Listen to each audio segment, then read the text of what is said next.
She grabbed his wrist so hard, her knuckles went white. "If you say one word about tonight," Sophia Bennett's voice dropped to something between a threat and a plea, "I will make sure no one in this state ever hires you again." Ryan Mitchell didn't flinch.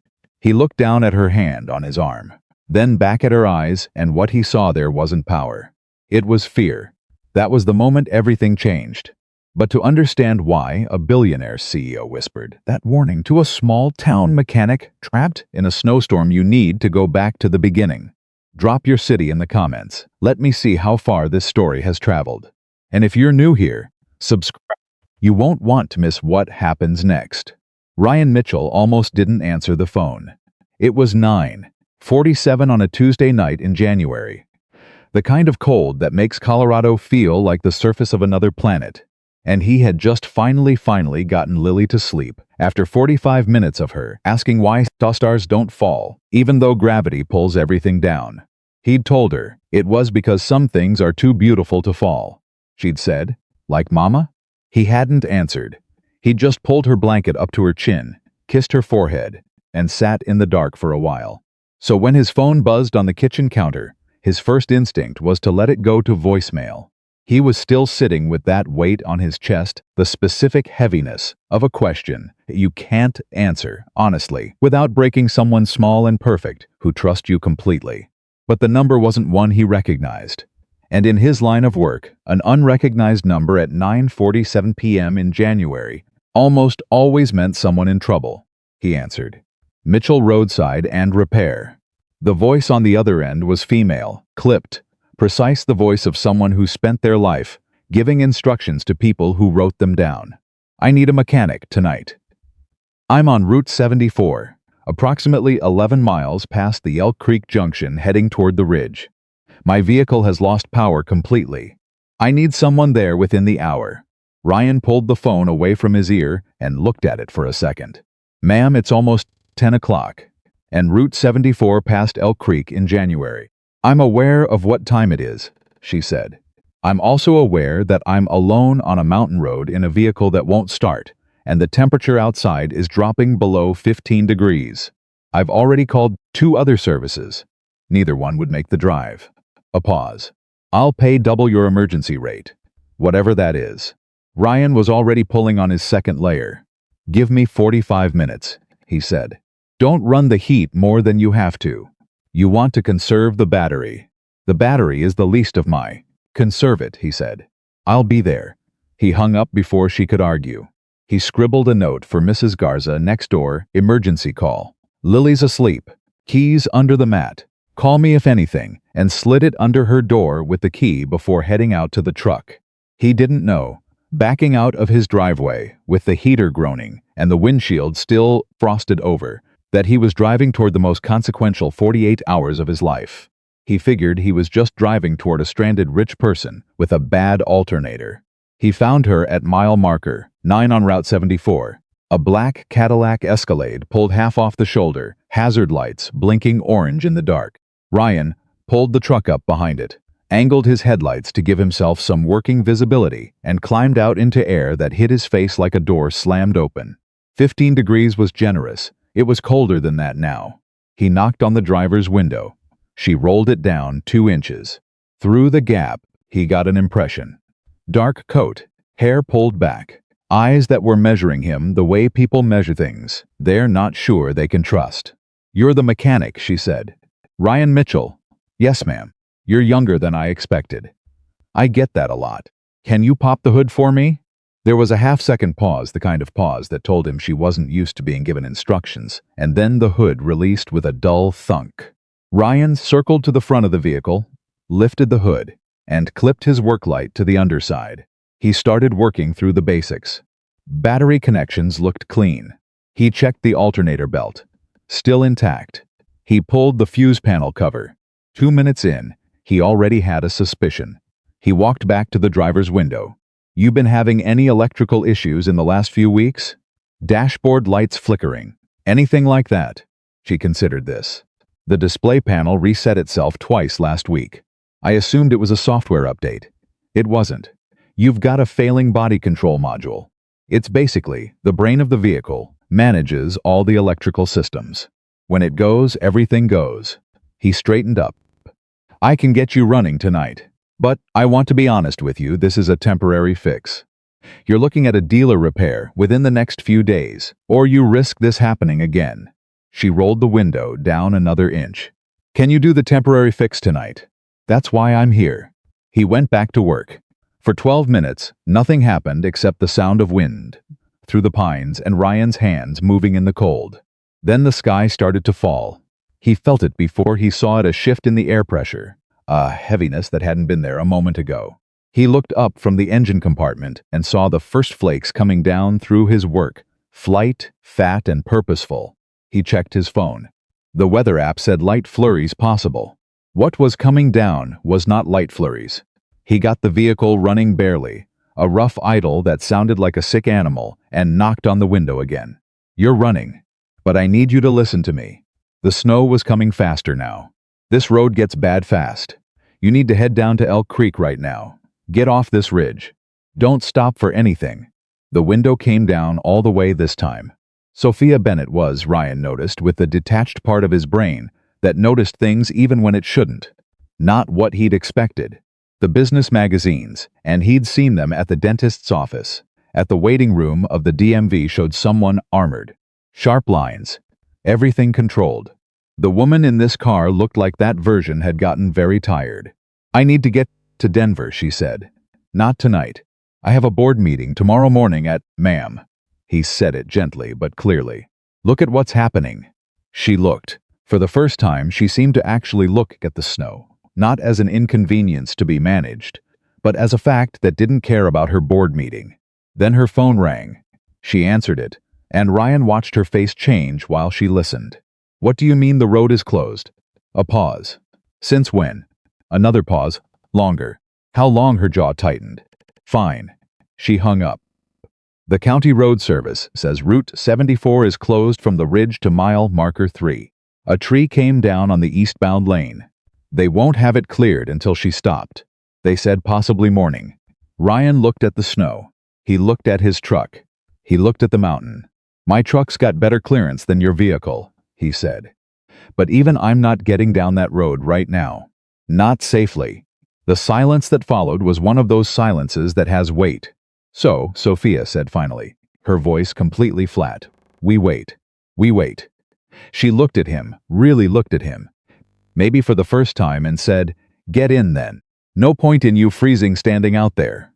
Ryan walked around to the passenger side. He opened the door.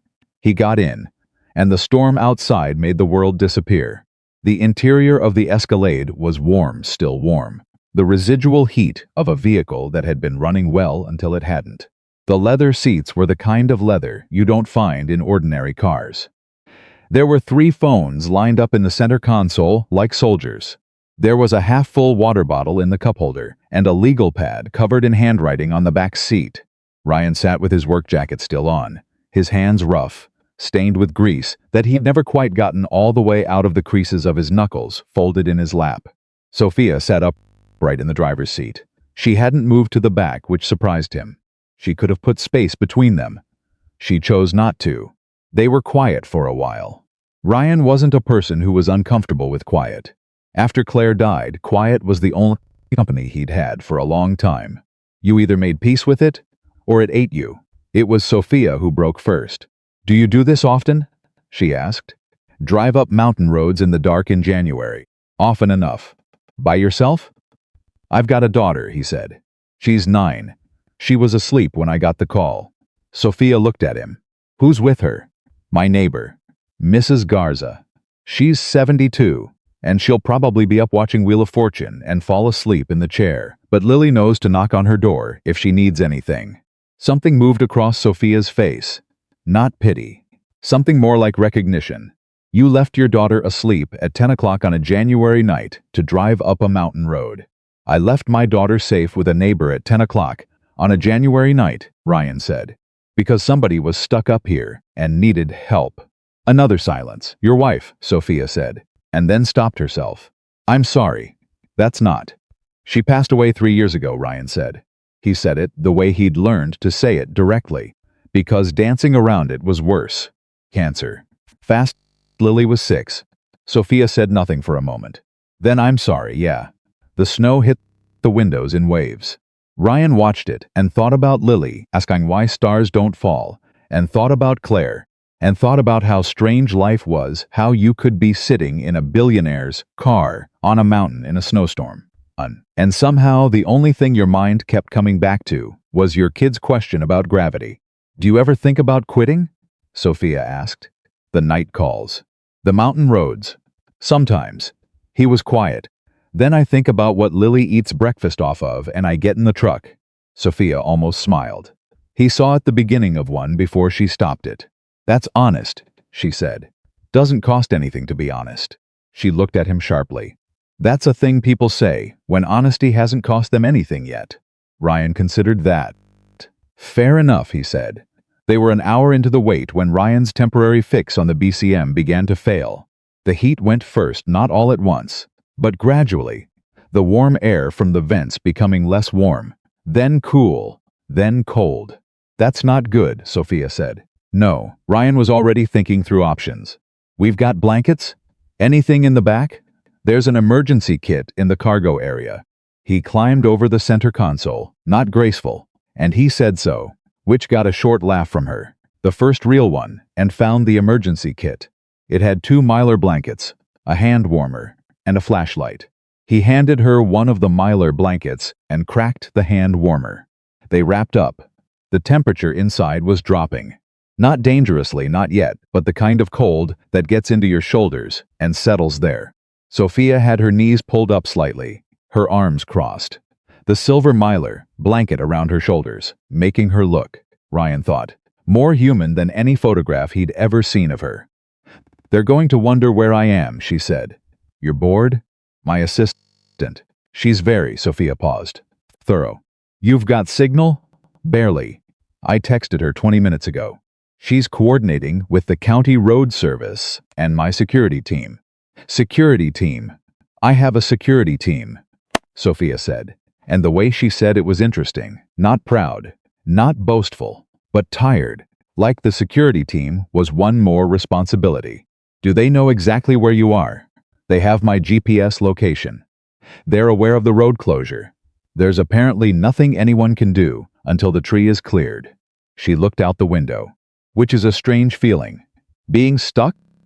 Being stuck, she said, and knowing that no amount of money or calls or resources changes the fact of a tree across a road in January. Ryan looked at her. Welcome to how most people feel most of the time. She turned to look at him. He held her gaze. That came out sharper than I meant it, he said. No, it didn't. She said it quietly. You meant exactly that. Yeah, he admitted. I did. She didn't seem angry. She seemed, if anything, like someone who'd just heard a thing they already knew, but hadn't let themselves acknowledge. I started my company in a rented office above a dry cleaner in Cincinnati, she said. I worked 18-hour days for 4 years before we had our first profitable quarter. I built it from nothing. I believe you. But you're still right, she said. There are 100 things that being stuck on a mountain road in January makes genuinely impossible. And not one of them has anything to do with how hard I've worked. Ryan said nothing. Sometimes saying nothing was the right thing. I don't like that feeling, Sophia said. Nobody does. I especially don't like it. Because I've spent 20 years making sure I never felt it, she said. Making sure I always had a way out. An option. A contingency. She looked at the snow on the windshield. And here I am. Here you are, Ryan thought. But he didn't say it. Sometime around midnight, Sophia's assistant sent a text that the rescue team actual emergency services, coordinated by her security, would reach them by 2 a.m. at the latest. The tree was being cleared.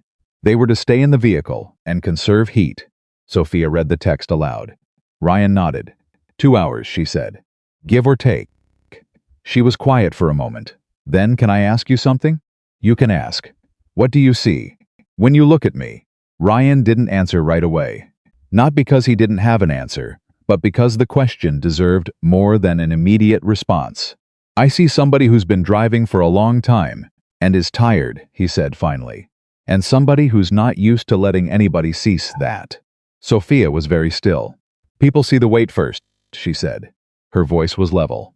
Steady. She'd said this before Ryan could tell, but saying it didn't make it smaller. They see the size of me before they see anything I've done. Investors, board members, the press. She stopped.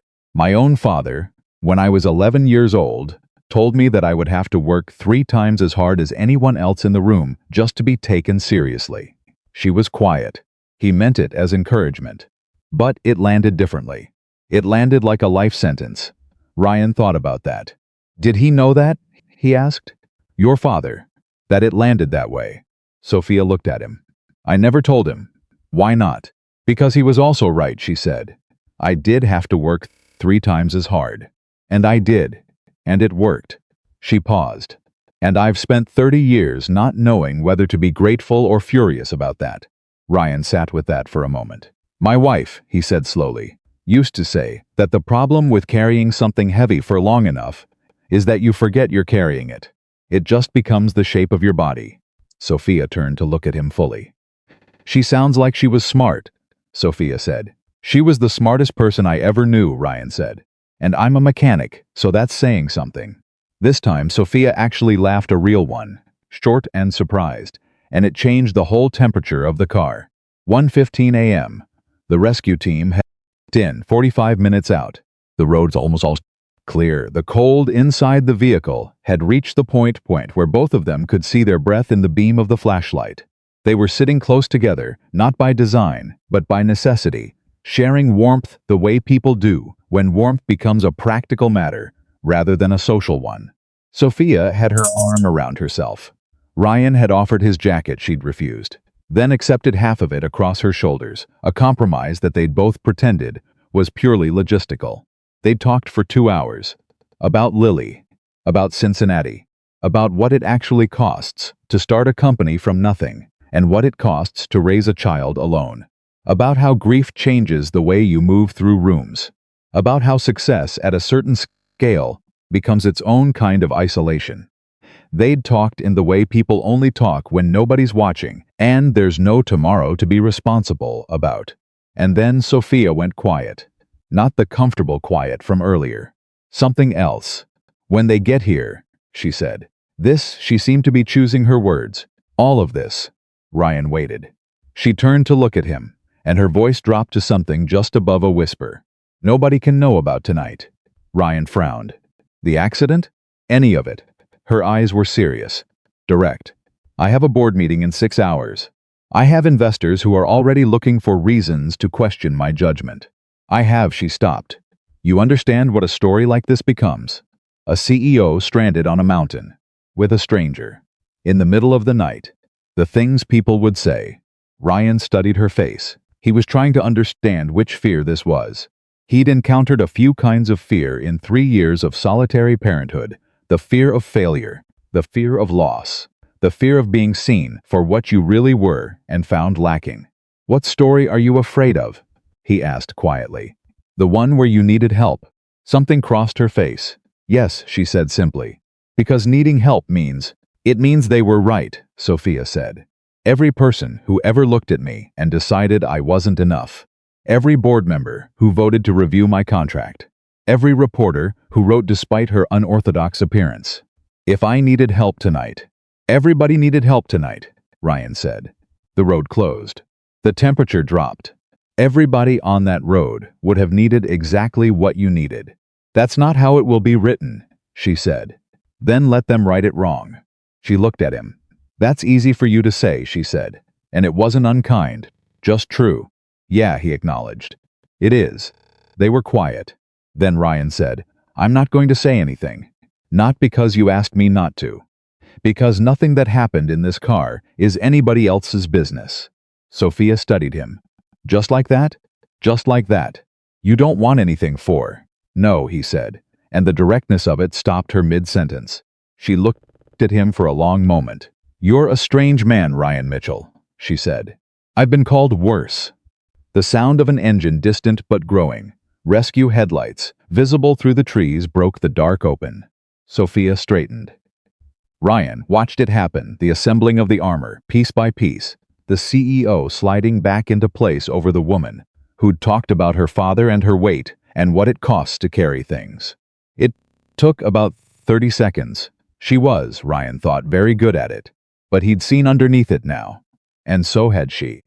And neither of them could pretend otherwise, even as she picked up her phone and became Sophia Bennett, CEO again.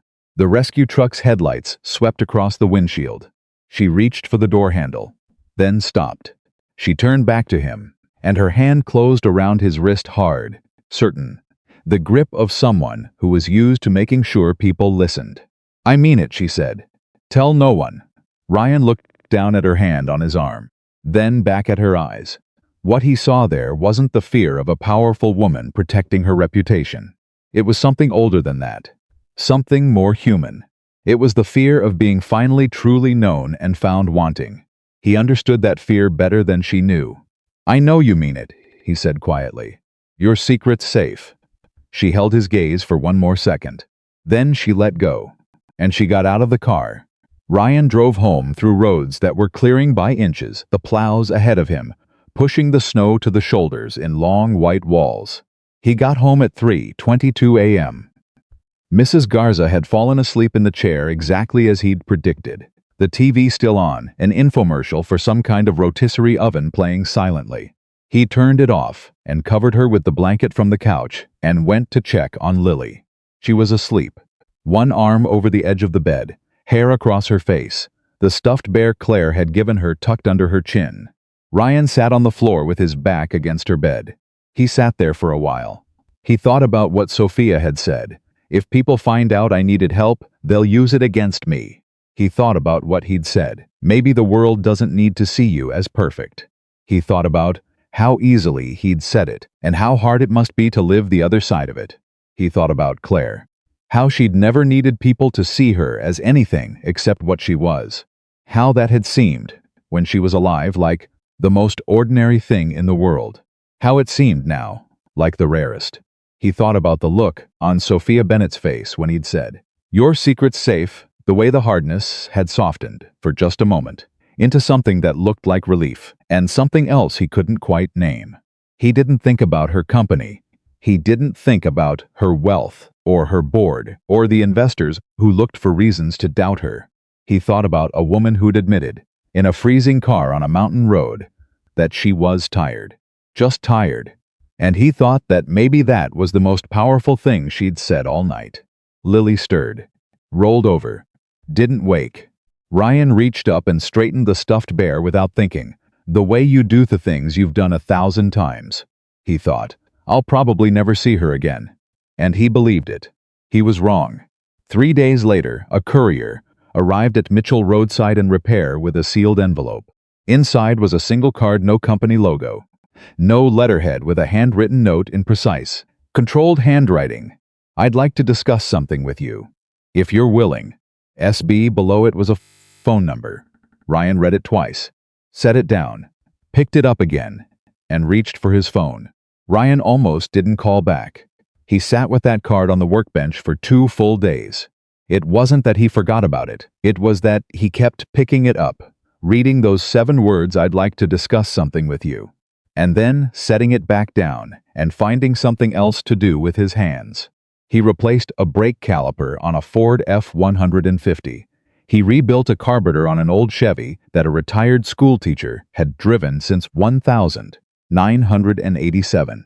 He ate breakfast with Lily and drove her to school and picked her up and helped her with a book report on Abraham Lincoln.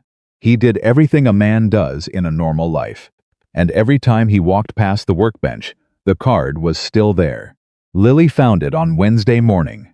She was 9, which meant she was at the age where curiosity outweighed every other social instinct, and she had no concept of the idea that something sitting on a surface could be private. She picked it up, read it, with the seriousest concentration she gave everything, and looked up at her father. "Who's SB?" she asked. "Somebody I helped out last week," Ryan said, not breaking stride as he poured his coffee.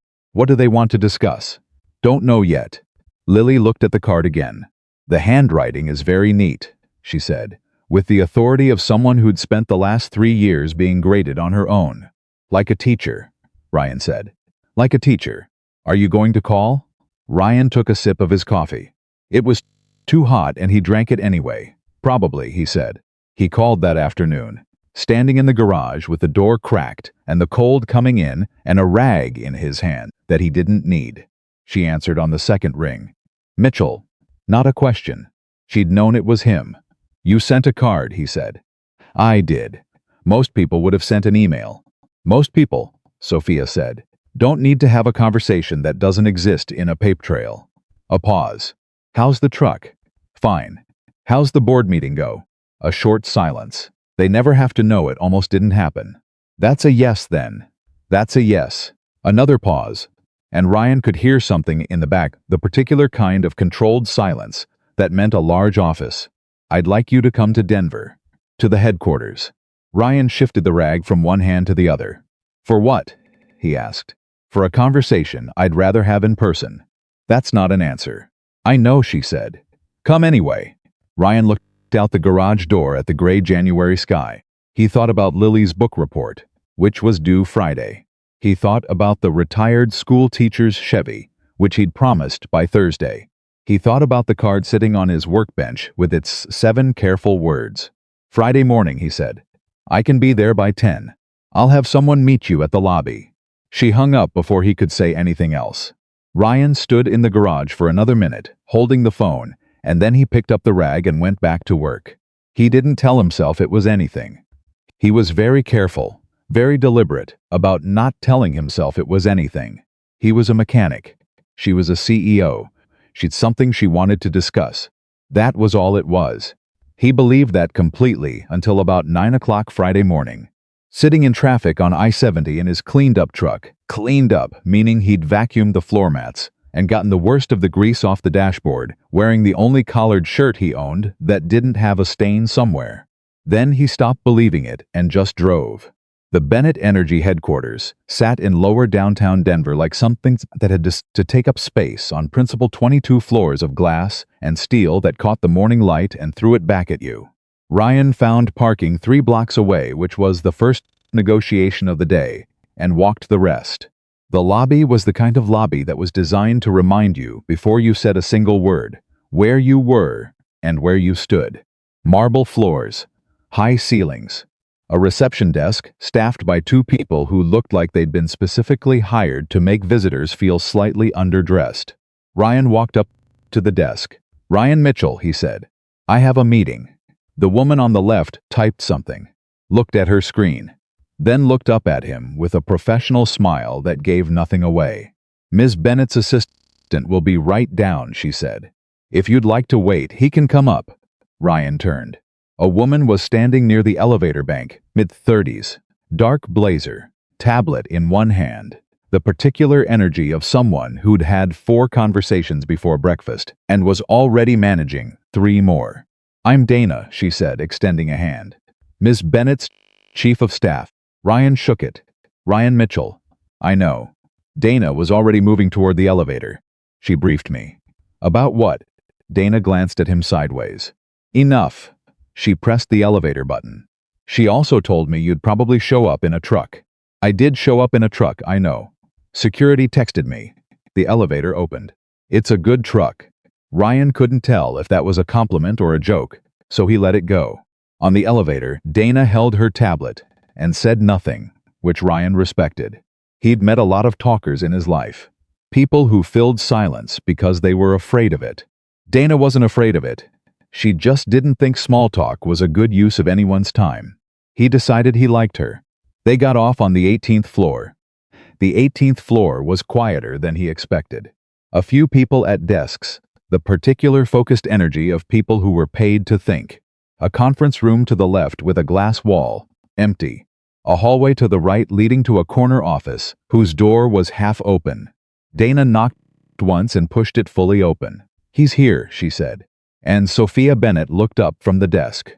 In 3 days, Ryan had worked out a careful, specific, practical understanding of Sophia Bennett. She was a business person. She'd been in a stressful situation. They'd talked. They'd both said things that were honest. And now she wanted to have a professional conversation about something. That was the understanding he'd built. It lasted about 4 seconds. Because the person who looked up from that desk was not the armored CEO from the magazines, and not the exhausted woman from the car. She was something in between. Something Ryan hadn't seen before.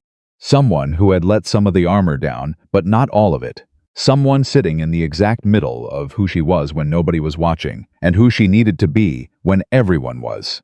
She was wearing a deep blue blazer, and she had her reading glasses pushed up on her head, and she looked, Ryan thought, like herself. Whatever that meant. "You actually came," she said. "I said I would. People say things. I'm not people," Ryan said. He meant it simply, without weight, but something in her expression shifted anyway. "No," she said. "I'm starting to understand that." She nodded at the chair across from her desk. "Sit down." Ryan sat. Dana set her tablet on the desk. I'll be outside," and disappeared, pulling the door to a half-close behind her. Sophia took off her reading glasses and set them on the desk. She looked at him for a moment, the look of someone choosing words carefully. "I have a project," she said. "Something I've been building for 2 years that hasn't gotten off the ground, because I keep letting other people's priorities crowd it out." She folded her hands. "It's a foundation. Career training and support for single parents.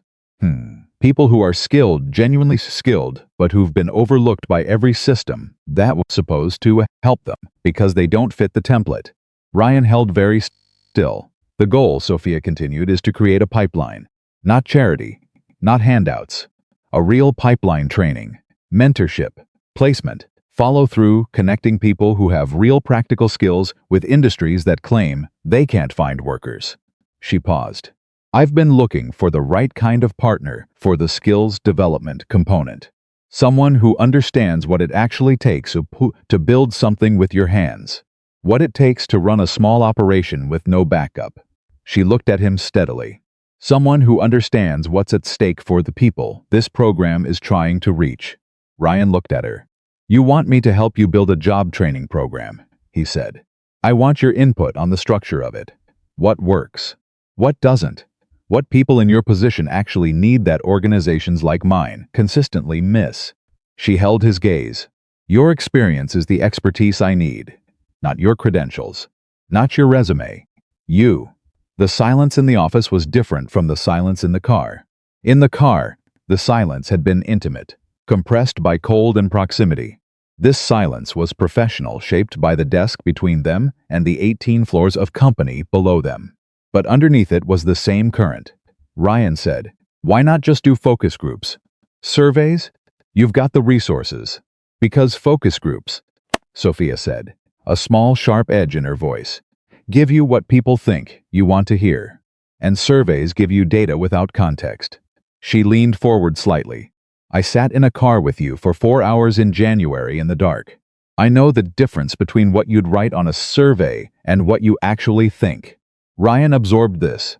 "The board approved this?" he asked. Something happened in her expression. A tightening.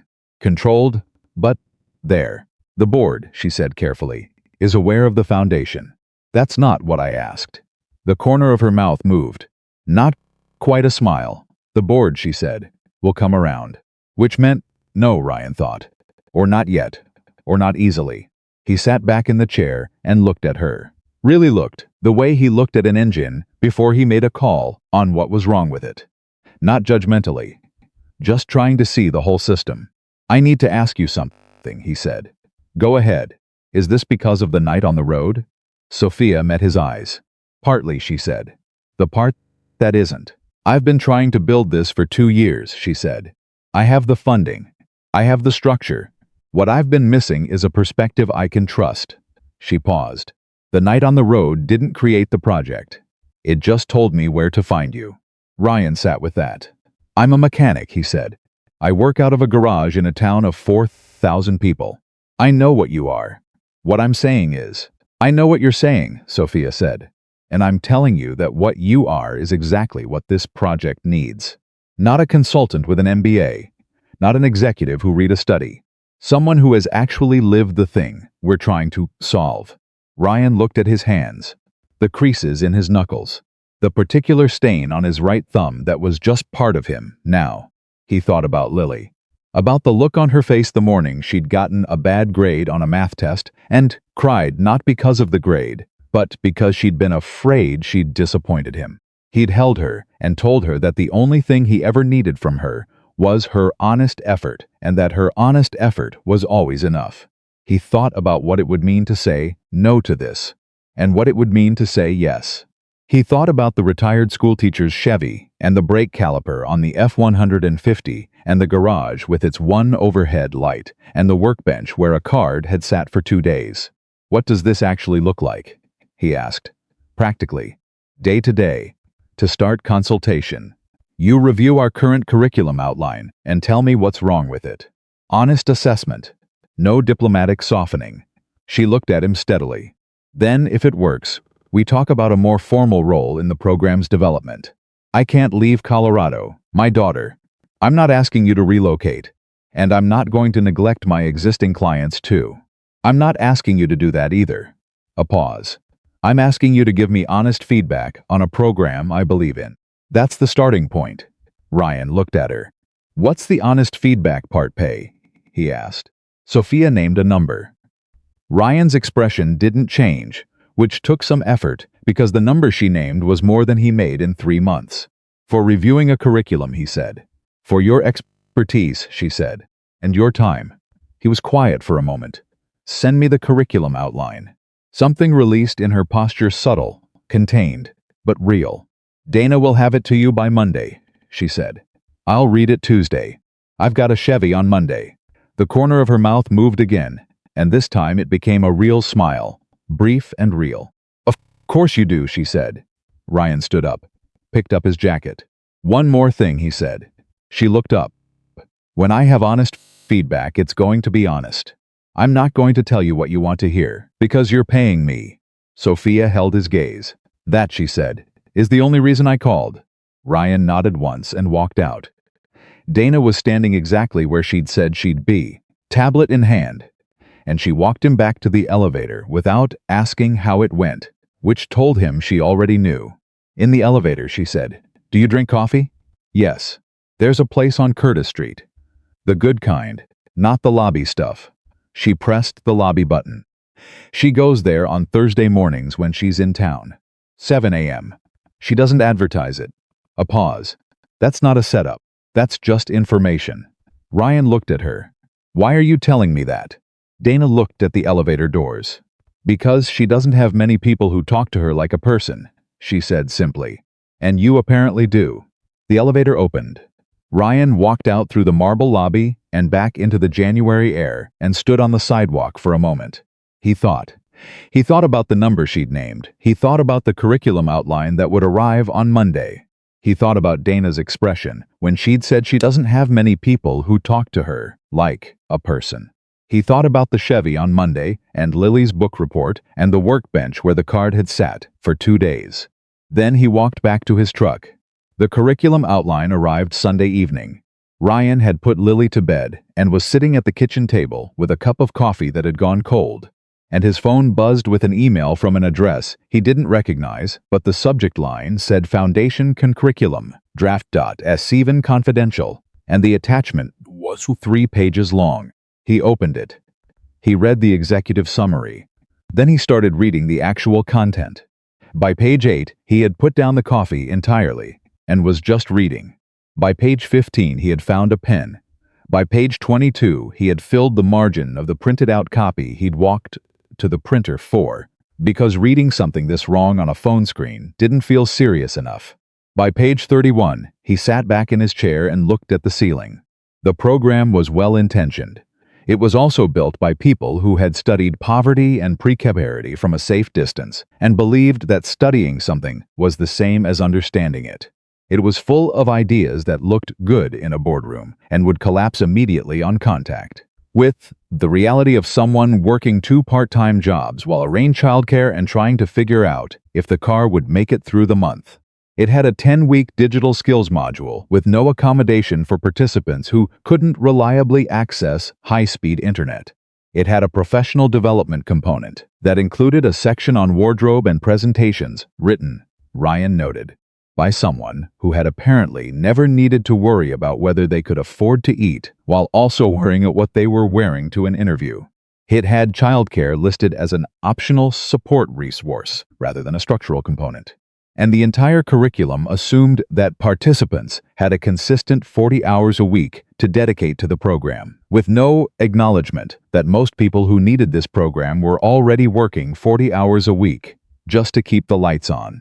Ryan sat at the kitchen table at 11:30 at night and wrote 7 pages of notes in his precise, unbeautiful handwriting. Not angry notes, not sarcastic notes. Specific, detailed, structural notes, the kind of notes you write when you know what's wrong, and you want to make sure the person reading it knows too. He emailed them to Dana on Monday morning at 6 a.m. with the subject line, Feedback Honest Assessment. Dana replied at 6:12 with, She'll want to talk to you this week. Ryan replied, I know. The call came Thursday morning. He was at the garage, 3 hours into a transmission job, on a 2018 Ram pickup when his phone rang. He almost let it go transmission. Work required both hands and his full attention, but he saw the number and stepped back from the truck and answered. You read it, Sophia said. Not a question, I did. Your notes were pause. Direct. You said you didn't want diplomatic softening. I didn't. Another pause longer. You said the childcare component is structurally broken. It's listed as optional, Ryan said. Childcare isn't optional. For the people this program is targeting, childcare is the difference between being able to participate and not. You make it optional. You've just created a program for single parents who already have their childcare solved, which isn't the problem you're trying to solve. Silence on the line. The board is going to push back on the cost of making it structural, Sophia said. I know. It's a significant budget item. I know that too. So how do I make the case for it? Ryan wiped his hands on the rag hanging from his pocket. You tell them the story of every person who dropped out of a program like this, not because they didn't want to be there, but because the person watching their kid got sick and they had no backup. You tell them that a program with a 50% dropout rate costs more than a program with free childcare. You make it a math problem, because they understand math problems. He could hear her breathing on the other end of the line. That's good, she said quietly. That's very good. It's just true. True and good aren't always the same thing in boardrooms. A pause. Can you be in Denver next Thursday? I want you in the room when I present the revised framework. Ryan stopped. In the room. The board meeting. I want you there. Sophia. He said her name for the first time, and it felt like crossing a line that had been drawn very carefully. I'm a mechanic. I don't belong in a board meeting. You belong wherever I say you belong, she said, and then stopped herself. And when she spoke again, her voice was different, less automatic. I mean, you have information they need. Your presence makes the argument better. They're not going to see it that way. No, she said. They're not. But I'm the CEO and I'm asking you to be there. Ryan looked at the Ram pickup, at the transmission components laid out on his workbench in the careful order he'd learned to keep them, not because anyone had told him to, but because keeping things in order was how you kept track of what was missing. I'll be there, he said Thursday. 9 a.m. I'll be there. He hung up and went back to the transmission. But his mind was already in that boardroom. He was already, without meaning to, already thinking about what he was going to say. What these people needed to hear. Not what they wanted, what they needed. He thought about the 43 pages and the 7 pages of notes and the 10-week digital skills module with no accommodation for limited internet access. He thought about childcare listed as optional. He thought about the section on professional presentation written by someone who'd never had to choose between a new shirt and a week's worth of groceries. He thought about every person he'd ever known who'd fallen through exactly this kind of gap, the gap between a well-intentioned program and the actual shape of someone's life. He thought about Claire, who'd worked for 3 years at a job she hated because it had better health insurance. About what a program like this could have meant to her in a different life, a life where she'd needed it. He thought about what it meant that Sophia Bennett, with all her resources and all her power, was sitting in an office in Denver with a curriculum that had 7 fundamental structural problems, and the only person she'd trusted to tell her that honestly was a mechanic from a town of 4,000 people. He thought, maybe the world doesn't need to see you as perfect. He'd said that to her in the car. A throwaway line. He hadn't expected it to echo. But some things echo. And some people, Ryan was beginning to understand, had been waiting a very long time for someone to say exactly the right thing, at exactly the right moment. He went back to the transmission. He worked carefully, methodically, the way he always worked, not fast, not slow, but sure. Each component in its place. Nothing forced, nothing guessed. When you were dealing with something complex, you didn't rush it. You respected the system. You understood what each part was doing before you changed it. He thought about Thursday. He thought, they're not going to like me. He thought, that's fine. He thought, the only thing that matters is whether the program works. He set the last component in place. And then he picked up his phone and texted Dana, I'll need parking. Dana replied. In 40 seconds, already handled. Ryan looked at the message for a moment. Then he put the phone back in his pocket and went back to work. The Ram pickup's owner came to pick it up at 4:30. He was a man named Garrett, late 50s, third-generation rancher. The kind of man who knew exactly what things cost and didn't waste words on anything that wasn't worth the breath. He looked at the truck, put it in reverse, put it back in drive, revved the engine once. Good work, he said. Thank you, Ryan said. Garrett drove away. Ryan stood in the door of the garage and watched the truck go, and the cold came in around him. And he thought about Thursday. And he thought about a board of directors who would look at him the same way the woman at the reception desk had, with a professional courtesy that was really just a polished version of a question that translated to, and who are you supposed to be? He had an answer to that question. He'd had it for a while. It had just taken someone whispering, tell no one, in a frozen car on a mountain road for him to remember it clearly. He knew exactly who he was. The question was whether they were ready to hear it. Thursday came faster than Ryan expected. The way important things always do, spend all week thinking about them, and then suddenly it's 6 in the morning and you're standing in your bathroom, looking at yourself in the mirror trying to remember if the collared shirt needs ironing or if it's just wrinkled enough to look like you didn't try too hard. He ironed it. Lily watched him from the doorway with the particular focused attention. She gave things she found unusual, which included her father, ironing anything at all. Where are you going? She asked. Denver. A meeting. What kind of meeting? Business meeting. She considered this with the gravity of someone weighing evidence. You don't have business meetings. I do now, Ryan said. Lily was quiet for a moment.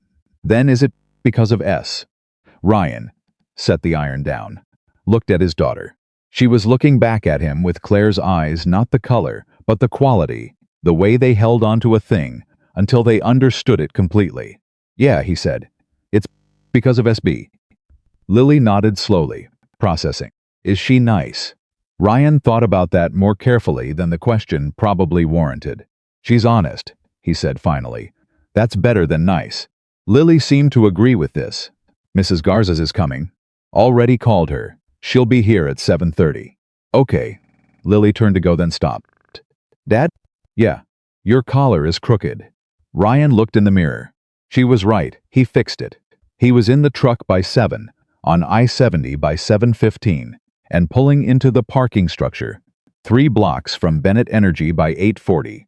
Dana had sent him a visitor badge confirmation the night before with the parking level, the stall number, and a 3-word text that said, "They know you're coming."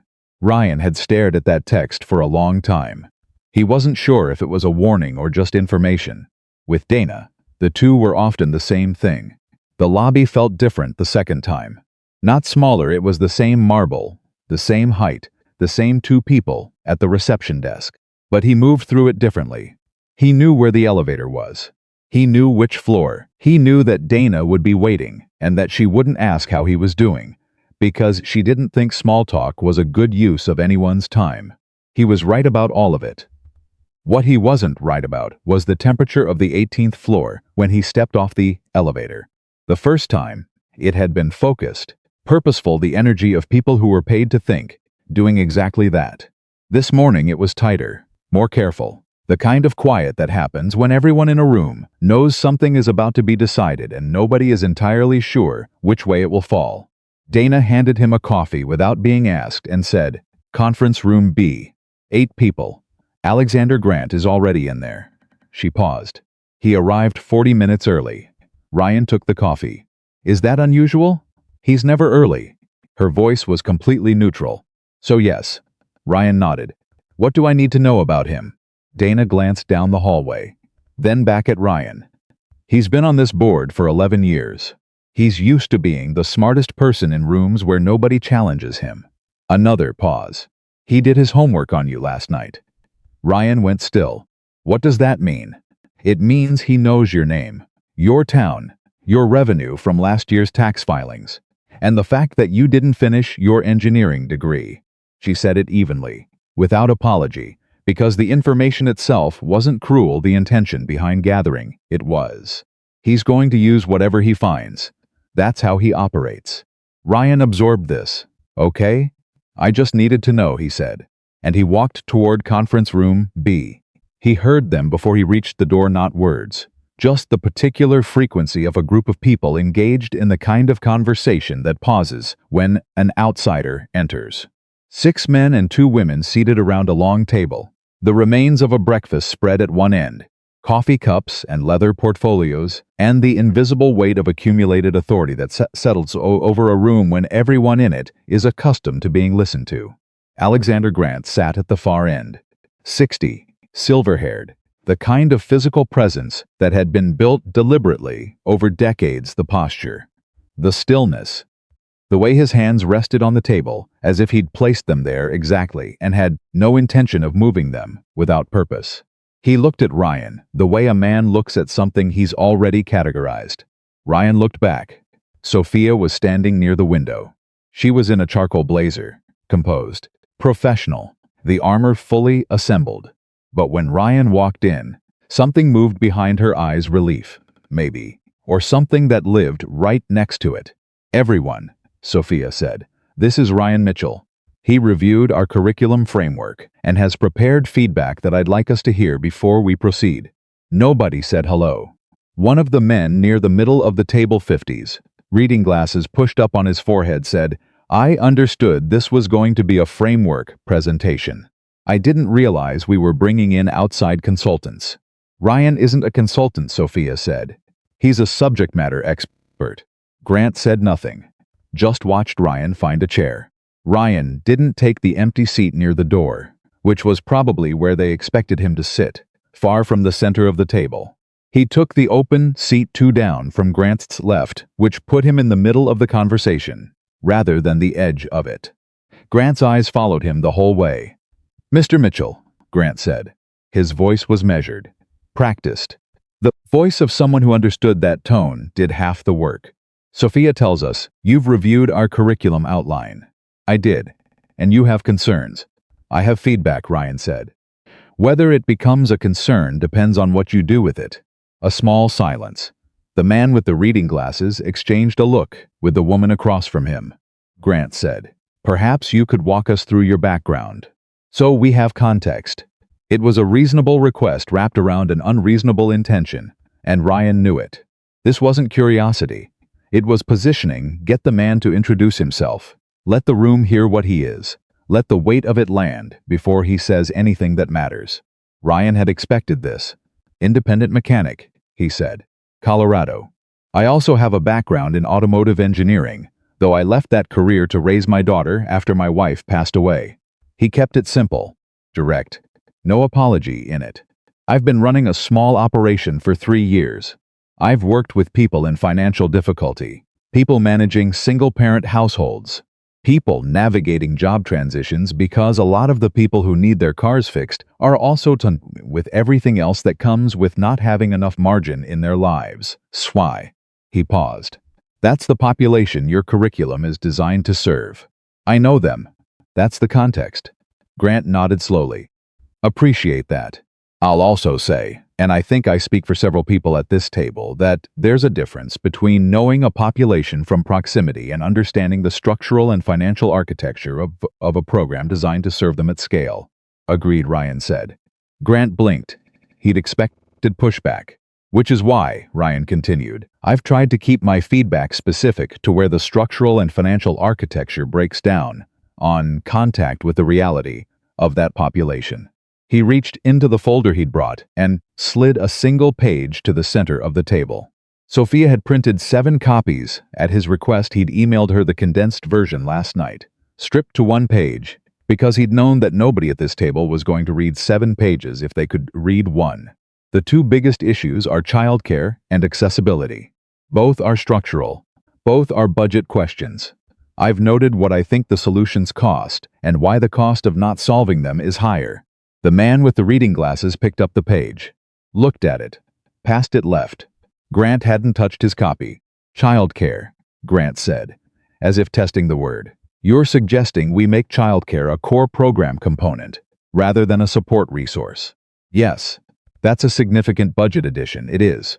And your basis for saying it's worth the cost is the dropout rate of programs that don't provide it, Ryan said. Every similar initiative I could find data on that listed childcare as optional rather than structural showed dropout rates between 40 and 60%. The reason most participants gave was childcare failure. Their provider got sick. Their backup fell through. They had no contingency. A program with a 55% dropout rate cost more per successful completion than a program with free childcare. The math is in the second column. The woman across from the reading glasses man leaned forward and looked at her copy. He's right, she said quietly. The completion cost math is right. Grant looked at her. She looked back at him, and she didn't look away. Ryan made a note of that. The second issue, Ryan said, is the digital skills module. 10 weeks, assuming consistent high-speed internet access. The population you're targeting has documented a rate of unreliable internet access of around 40%. You've built a 10-week digital skills program that 40% of your target participants can't reliably complete. That's not a program. That's a waiting list. The room was very quiet. The fix, Ryan said, is hybrid delivery. In-person sessions at accessible locations for the core digital skills content, with take-home components that don't require high-speed access. It adds cost. It also means the program actually works. Grant set his coffee cup down. Mr. Mitchell, he said, and now the measured tone had something else in it, something that had been sharpened. I appreciate the perspective. I do, but I want to be candid with you. This board has approved operational programs before. We have experts people with advanced degrees in social work, in education policy, in workforce development. This foundation has been reviewed by 3 separate consulting firms. He let that sit for a moment. The suggestion that a mechanic from rural Colorado identified structural failures that escaped 3 consulting firms is exactly what happened, Sophia said. The room turned to her. She hadn't moved. She was still standing near the window, arms at her sides, voice completely steady. But something had shifted in the quality of her stillness. It wasn't composed now. It was decided. The 3 consulting firms, she said, all delivered frameworks that looked good in a report. Ryan delivered feedback that told us where the report breaks from reality. Those are different things, and if our board can't tell the difference, then we have a larger problem than curriculum design. Grant looked at her. Sophia, he said, and the use of her first name was deliberate. The small recalibration of power that comes from addressing someone familiarly in a professional setting. I understand you have a personal investment in this project. I have a professional investment in not launching a program that fails the people it's supposed to help, she said. Her voice didn't rise. It didn't need to. Ryan's feedback is correct. The childcare math is correct. The digital access gap is real. I'd like to know if there's anyone at this table who has a substantive argument against the data in that 1-page summary, because if there isn't, I'd like to move forward. Silence. The woman who'd said he's right said, I'd like to see the full feedback document. Dana can send it today, Sophia said. Grant sat back in his chair. He looked at Ryan with the expression of a man who had expected a simpler morning and was recalibrating. "I'll be direct, Mr. Mitchell. My concern isn't your feedback on the curriculum. The curriculum can be revised. My concern is the role you're being positioned to play going forward." Sophia has implied a more formal involvement. "And I think it's appropriate for this board to ask, what does that look like? And does it serve the mission of this company?" Ryan looked at him. He could feel the shape of the question, what Grant was really asking, which was, "Who do you think you are?" Ryan had been asked that question 100 ways in his life. Not always in words. Sometimes in the way a person looked at his truck.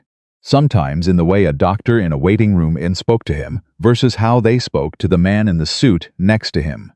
Sometimes in the way a school administrator had suggested carefully that perhaps Lily's academics needs might be better served by a program that a two-income family could access. He had an answer. He'd always had an answer. "With respect, Mr. Grant," Ryan said, "I think you're asking the wrong question." He kept his voice level, unhurried. Not because he wasn't feeling anything, he was feeling quite a lot. The particular clarity that comes when something that has been building for a long time finally arrives at its moment, but because he'd learned a long time ago that the person who keeps their voice steady when everyone else's is rising usually wins. The question of what role I play going forward is between me and Sophia. The question for this board is whether the program works. And I can tell you, from where I sit, exactly why it won't work as currently designed. If you want to spend the next 30 minutes talking about my qualifications, that's your time. But it doesn't fix the childcare component. The man with the reading glasses made a sound that was almost a laugh. Grant's jaw tightened. "The person you underestimate today," Sophia said quietly, "may be the person who saves your program tomorrow." She said it, looking at Grant. He held her gaze for 3 full seconds. Then he looked down at his coffee. The meeting continued for another 40 minutes. By the end of it, the childcare component had been moved from optional to structural, pending a revised budget proposal. The digital delivery model was being reconsidered, with a small working group assigned to develop the hybrid approach. And Ryan had been asked not by Sophia, but by the woman who'd said he's right, whose name was Carol and who turned out to be the board's director of program outcomes, to participate in a follow-up working session the following week. Grant said nothing when Ryan stood to leave. He nodded once, the nod of a man who had lost a point and was filing the information away. Ryan understood that kind of nod. It meant this wasn't over. It just meant today was over. He was fine with that. Sophia caught him in the hallway outside the conference room. She moved fast for someone who'd been standing still for an hour. "Ryan." He turned. She was closer than he expected. The armor still in place, but something in the eyes that was just ahead of the armor, just past the edge of it. That was she stopped. "Thank you, you did the hard part," he said. "In there at the end. You made it possible to do the hard part." She looked at him steadily. "Grant is going to make this difficult. Not today. But he's going to find ways to make this difficult. I figured. Are you okay with that?" Ryan considered the question with the seriousness it deserved. "Are you?" he said. Something in her expression, something that had been held together very carefully for the last hour and a half, shifted. "Yes," she said. "I am." And then quieter. "I haven't been able to say that about something in a long time." They stood in the hallway for a moment, the sounds of the office moving around them, phones, keyboards, the elevator opening and closing. "I need to get back to Colorado," Ryan said. "Lily gets out at 3:15. Sophia nodded. "Dana has the working session details. Next Thursday, same time. I'll be here." He turned to go. "Ryan." Her voice stopped him again. He looked back. "Lily asked about me," she said. It wasn't a question. Dana had mentioned it. Apparently, Dana mentioned everything that was relevant, which turned out to be a wider category than most people would predict. Ryan looked at her. "She wanted to know if you were nice." "What did you tell her?" "I told her you were honest. That it was better." Sophia was quiet for a moment. "That's the kindest thing anyone has said about me in a long time," she said.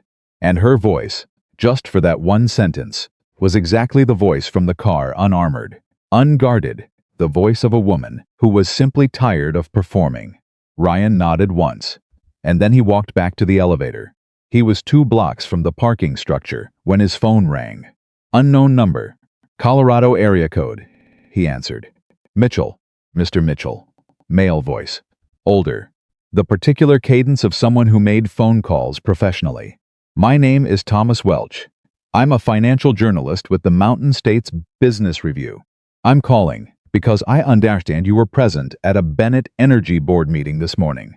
Ryan stopped walking. How did you get this number? He said.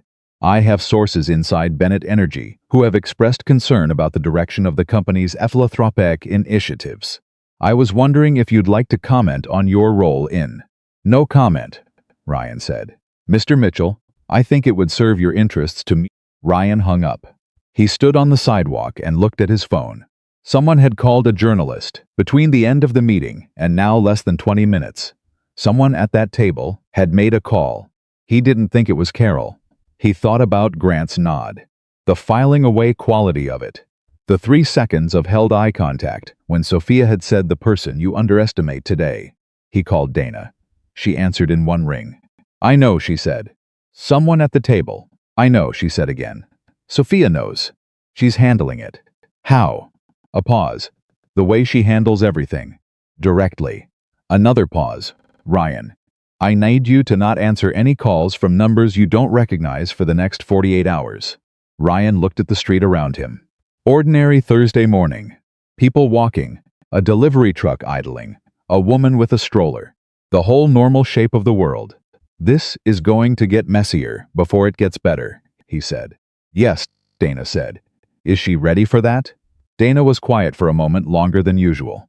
She's been ready for something like this for a long time, she said. She just needed something worth fighting for. A beat. The program, Ryan. She needed the program to be worth fighting for. Ryan put the phone in his pocket. He walked the last 2 blocks to the parking structure and got in his truck. He sat for a moment, with his hands on the steering wheel. He thought about Lily getting out at 3:15, about the book report on Lincoln that had come back with a 92, and a note from the teacher that said Lily showed exceptional analytical thinking for her age, about the Chevy and the F-150, and the workbench and the card that had sat on it for 2 days. He thought about a journalist with a Colorado area code and a source inside Bennett Energy and a question about his role. He thought about what it would mean if this became public. If his name ended up in a business section article that described him as what? A mechanic turned consultant.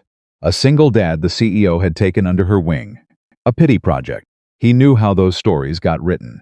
He thought about Sophia saying, I am okay with that. He thought about the look on her face when she'd said it. And he thought, if she can stand in that room with 11 years of Alexander Grant's authority aimed at her and say yes, I am okay with that, then the least I can do is drive back to Colorado and fix the cars on my schedule and let her handle the parts she said she'd handle. He started the truck. He pulled out of the parking structure. He was on I-70 heading west by 11:15. At 12:30, his phone buzzed on the seat. Dana. He picked it up at the next safe moment. The text said, Grant called an emergency board session for next week. Agenda. Review of CEO discretionary spending and external partnerships. Sophia said to tell you, proceed as planned. Ryan read it. Set the phone down. Drove for a while. Then he picked the phone back up and texted back with one thumb while keeping his eyes on the road. Tell her I'll be there. He got home at 2:50.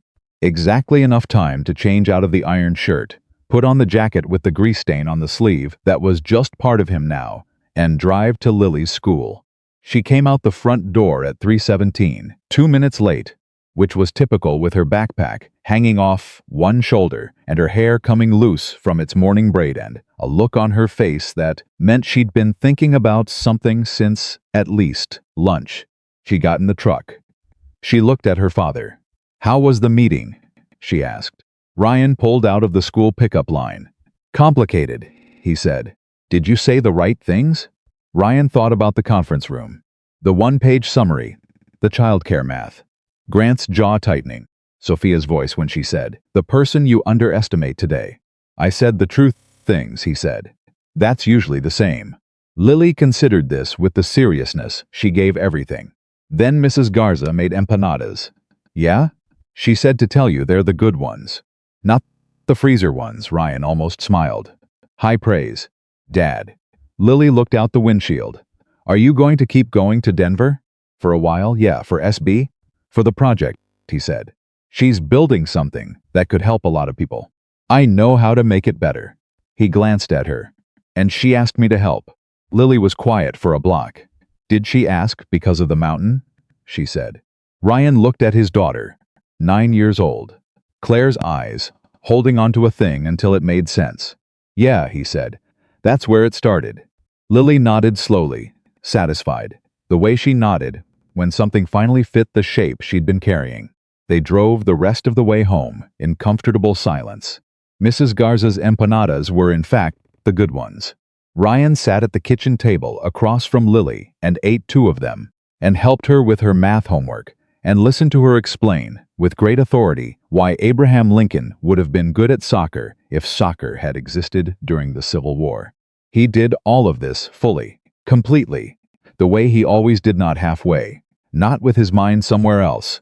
But when Lily went to bed and the house got quiet, he sat at the kitchen table with his coffee and thought about the emergency board session, about Thomas Welch and the Colorado area code, about Grant's filed away nod, about the working session next Thursday. He thought about how fast things were moving now, how 2 weeks ago his biggest decision of the week had been whether to replace the whole alternator on the school teacher's Chevy or just the belt. He thought, this is what it looks like when something changes. Not slowly, not gracefully, like an engine turning over after a long time cold. One catch, then another. Then the thing running rough at first, uncertain, loud in a way that makes you hold your breath, and then steady. He went to bed at 10:30. He lay in the dark and looked at the ceiling. And somewhere in Denver, he knew, Sophia Bennett was at her desk, because Dana had mentioned once that she worked until midnight, most nights looking at whatever came next on the list of things that needed to be handled.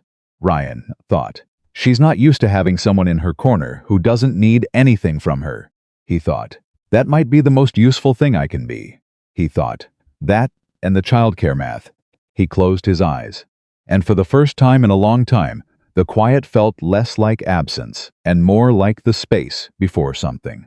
The emergency board session was scheduled for the following Tuesday at 9 a.m., and by Monday morning Ryan knew about it in detail, because Dana sent him a 3-paragraph briefing at 6:15 with the subject line, "What to expect tomorrow." He read it at the kitchen table while Lily ate cereal and told him about a disagreement she'd had with her best friend Maya over whether dolphins were smarter than dogs. Ryan listened to the dolphin argument and read Dana's briefing at the same time, which was a skill single parenthood had developed in him without his permission. The briefing said 3 things. First, Grant had framed the emergency session around a review of CEO discretionary spending, which was technically within the board's oversight authority, and gave him procedural cover for what was actually a challenge to Sophia's judgment. Second, 2 other board members had aligned with Grant, a man named Patterson, who handled investor relations, and a woman named Elise Hartman, who'd been on the board 8 years and had a long history of defaulting to Grant's position whenever the room felt uncertain. Third, Sophia intended to present the revised curriculum framework with the childcare and digital access corrections included, and she wanted Ryan present. Dana's last line was, "Arrive by 8:30. Coffee will be on the 18th floor. This is going to be a long morning." Ryan put his phone face down on the table. Lily was looking at him. "Dolphins," he said. "Definitely dolphins." She pointed her spoon at him. "That's what I said." He drove her to school, came back, changed into the iron shirt, and was in the truck by 7. He got to Denver at 8:20 and was stepping off the elevator onto the 18th floor at 8:31. Dana handed him coffee and said, without preamble, "Grant got to Patterson last night.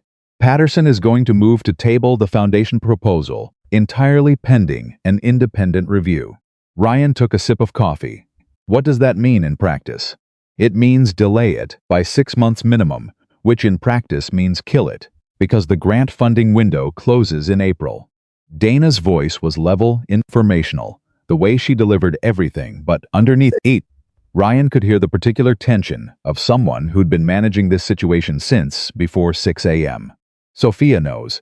She's in her office. She asked me to bring you in before the session starts. How long do we have? Dana checked her watch. 22 minutes. Ryan followed her down the hallway. Sophia's office door was open. She was standing at her desk, not sitting the posture of someone who couldn't make themselves sit down, who needed to be upright for what was coming. She had a legal pad in front of her, covered in notes, and her reading glasses were on. And she looked, Ryan thought, like someone who had been running on determination and very little sleep since approximately the moment he'd driven away on Thursday. She looked up when he walked in. You read Dana's briefing, she said. Patterson's going to move to table it. And if it gets tabled, the funding window closes April 15th. An independent review takes 8 to 12 weeks minimum. We missed the window. She set the pen down. The foundation doesn't launch this year. Possibly not next year. And by the time we come back to it, Grant will have had enough time to build the case that it was always a bad idea. Ryan looked at her. Is there a version of this where we don't need the board's approval? No. The foundation operates under the company's nonprofit arm. It requires board sign-off. She pulled off her reading glasses. Ryan, I want you to know something before we go in there. Whatever happens in that room, the work you've done on the curriculum is real. The feedback was real. I have it documented.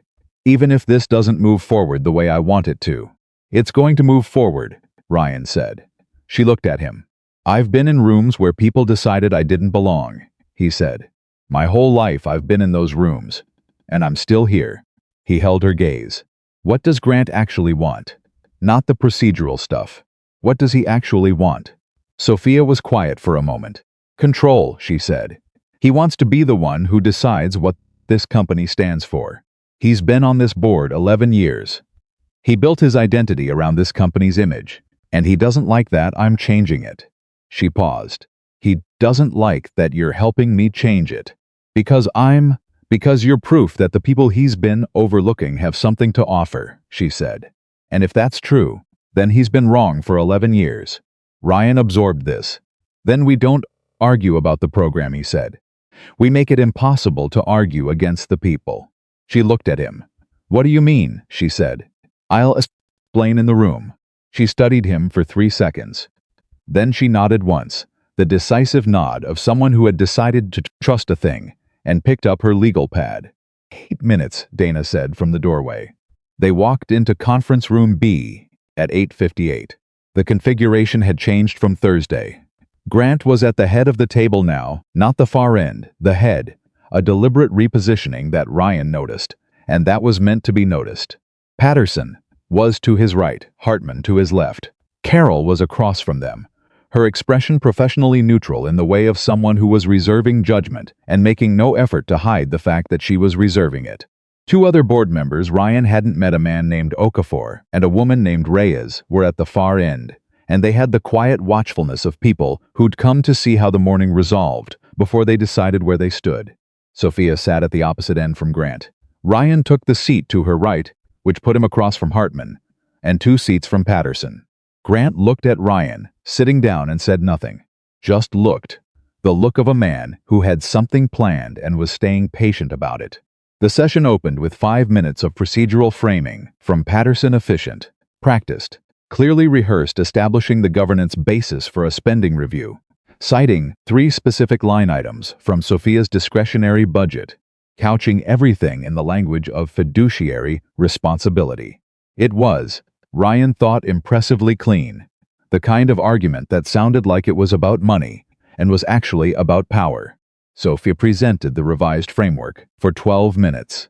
She'd tightened it since Thursday: cleaner slides, the childcare math front and center, the digital access solution, costed out with 3 scenarios. She presented it the way she did everything, directly, without apology, with the particular authority of someone who had done the work and knew it. When she finished, Patterson said, I'd like to move that we table this proposal, pending an independent program review. Grant said, I'll second that. The room shifted. Ryan could feel it, the particular weight of a vote, That was about to go in one direction before anyone had said the most important thing. Carol said, "Before we vote, I'd like to hear from Mr. Mitchell." Grant's eyes moved to her. "The purpose of this session is board governance." "The purpose of this session," Carol said, perfectly calm, "is to make an informed decision about a program that affects our company's mission. Mr. Mitchell has direct knowledge of the program's target population that I think is relevant to that decision." She looked across the table at Ryan. "Would you be willing to speak to that?" Ryan had been waiting for this. Not from Carol specifically, he hadn't known it would come from her, but he'd known someone was going to create the opening, or he was going to make one. "Sure," he said. He didn't stand up. Standing up would have made it a performance, and this needed to be a conversation. "I want to tell you about a woman I know," he said. "She's 31 years old. She has 2 kids, 7 and 4. She was a certified HVAC technician before her marriage ended, and she's been trying to get back into the workforce for 18 months. He kept his voice even. Conversational. Not a speech, a story. She's applied to 4 retraining programs in the last year. She got into 2 of them. She dropped out of both." He paused. "Not because she's not capable. She's more than capable. She dropped out because the first program had a class schedule that conflicted with school pickup and there was no flexibility. And the second program had a digital component that assumed home broadband. And she's on a mobile data plan with a 15 gig cap." The room was very quiet. "She didn't drop out because she didn't want it," Ryan said. "She dropped out because the programs were designed by people who had never needed to worry about school pickup times or broadband caps. And those people genuinely didn't know those were problems. Because those things are invisible when you've never had to think about them." He looked at the table, not at Grant, not at Patterson, but at Okafor and Reyes at the far end, the 2 people who hadn't decided yet. "This program, as Sophia has revised it, solves both of those problems. The childcare component and the hybrid digital delivery aren't additions to the budget. They're the difference between a program that works and a program that gets a nice write-up in a press release and a 60% dropout rate." Okafor leaned forward slightly. Ryan looked at him. "The question isn't whether this program costs money. Everything costs money. The question is whether you want to spend that money on something that actually does what it says it does." He stopped there. No conclusion, no summation. He just stopped and let the room be quiet. Patterson said, respectfully, "Mr. Mitchell, you've described a specific individual's experience as the basis for a structural program decision. That's anecdotal. Every data point is someone's experience," Ryan said. "The question is whether the data is consistent. The dropout statistics in Sophia's framework are consistent, 40 to 60% across comparable programs. That's not anecdotal. That's a pattern." Patterson looked at Grant. Grant looked at Ryan and said, "Mr. Mitchell, I'm going to be direct." "Please," Ryan said. "This board has concerns, legitimate concerns, not about your intentions, but about your position here. You were brought in by Sophia under circumstances that aren't entirely transparent." He let that hang. "The board has a responsibility to understand what your involvement represents. Are you a paid consultant? A volunteer? A personal relationship of the CEO's?" He kept his tone measured, reasonable, the tone of someone asking perfectly fair questions. "Because the appearance, Sophia said, and her voice had an edge now contained. "But real of what, exactly? Alexander?" Grant looked at her. "Of a CEO making personnel decisions based on personal." Ryan Mitchell reviewed our curriculum and identified 2 structural failures that 3 consulting firms missed. Sophia's voice was steady, but the restraint was visible now, the effort of keeping it at the right temperature. He did that in 48 hours, with a legal pad and a red pen, without being paid, before I offered him any formal involvement. His analysis is documented. His findings are verifiable. If you want to have a conversation about the basis for his involvement, that is the basis," Grant said. "And the circumstances of how you met are not relevant to whether the childcare math is correct," Sophia said. "Which it is, Patterson," said Sophia. "We're not questioning you're questioning my judgment," she said. Not loudly. Clearly. You're questioning whether I'm capable of identifying expertise when I find it in an unexpected place. And I want to answer that question directly, for the record." She looked around the table. "The answer is yes. I am capable of that. It's called leadership." The room held. Then Okafor said, "I'd like to see the full independent data on the dropout rate correlation." "I can have it to you by end of day," Sophia said. "Then I'm not ready to vote on a tabling motion before I've seen it," Okafor said. Reyes said same. Grant looked at Patterson. Patterson looked at the table. The moment balanced on its edge. Then Carroll said, "I'd like to propose we defer the vote until Thursday, pending review of the supporting data. That's 2 days. It doesn't compromise anyone's fiduciary position, and it means the decision is fully informed." Grant said. "Thursday is reasonable," Hartman said. Everyone turned to look at her, including Grant. Hartman hadn't looked at Grant. She was looking at the one-page summary from Thursday, which she'd apparently brought with her, and was holding in one hand. "The dropout rate correlation is material information," Hartman said. She set the paper down. "I'd like to see it before I vote." Grant was very still. "Thursday," he said. His voice had changed, not broken, but adjusted. The voice of a man recalibrating. "Fine." The session ended 20 minutes later. Ryan was in the hallway when Grant found him. Not Dana. Not Sophia. Grant himself. Which told Ryan something about how seriously the man was taking this. Because people like Grant didn't do their own difficult conversations when they could send someone. Mr. Mitchell. Grant's voice was different from the boardroom. Quieter, less performed. "A moment." Ryan stopped. "Sure." They stood in the hallway 6 feet apart. The offices around them were occupied. The normal sounds of work happening, but this particular stretch of hallway was briefly private. Grant said, "You know what I do when I identify a risk to this company?" "I imagine you address it," Ryan said. "I address it," Grant agreed. "Directly. Without sentiment." He looked at Ryan steadily. "You're a risk. Not to the company's fine." He slept. "That's it. She's a brilliant CEO. She's also someone who has spent 20 years in a business environment that has not been kind to her. Not because of her performance. For other reasons." His jaw moved. "She doesn't have many people in her corner who aren't there for what she can give them. That makes her susceptible to people who seem like they're not there for what she can give them." Ryan looked at him. "You think I'm taking advantage of her," he said. "I think you may not even know you are," Grant said. "And that would make you more dangerous, not less." Ryan was quiet for a moment. The hallway noise continued around them. "I think you've been protecting her," Ryan said, in the way that people protect someone when they don't trust them to protect themselves. "And I think she knows that. And I think it's exhausted her." Grant's expression didn't change, but something behind it did. "I'm not here for what she can give me," Ryan said. "I'm here because she built something worth helping. And she asked for help, and I know how to give it. That's the whole story." He held Grant's gaze. "If that changes, I'll be the first one to say so." Grant studied him for a long moment. "Thursday," he said. "Be ready." He walked away. Ryan stood in the hallway. Dana appeared at his elbow, approximately 3 seconds later, which meant she had been close enough to observe and had timed her approach carefully. "How much of that did you hear?" Ryan said. "All of it," Dana said. "I have very good peripheral positioning." Ryan almost smiled. "What do you think he meant?" "I think he meant Thursday," Dana said. "And I think you should prepare for the possibility that he's not entirely wrong about one thing." Ryan looked at her. "Not about you," Dana said quickly. "About her being not susceptible." That's his word. "But she's been alone in this fight for a long time. And she is starting to." Dana paused, choosing with the precision she applied to everything. "She is starting to rely on your presence more than just professionally."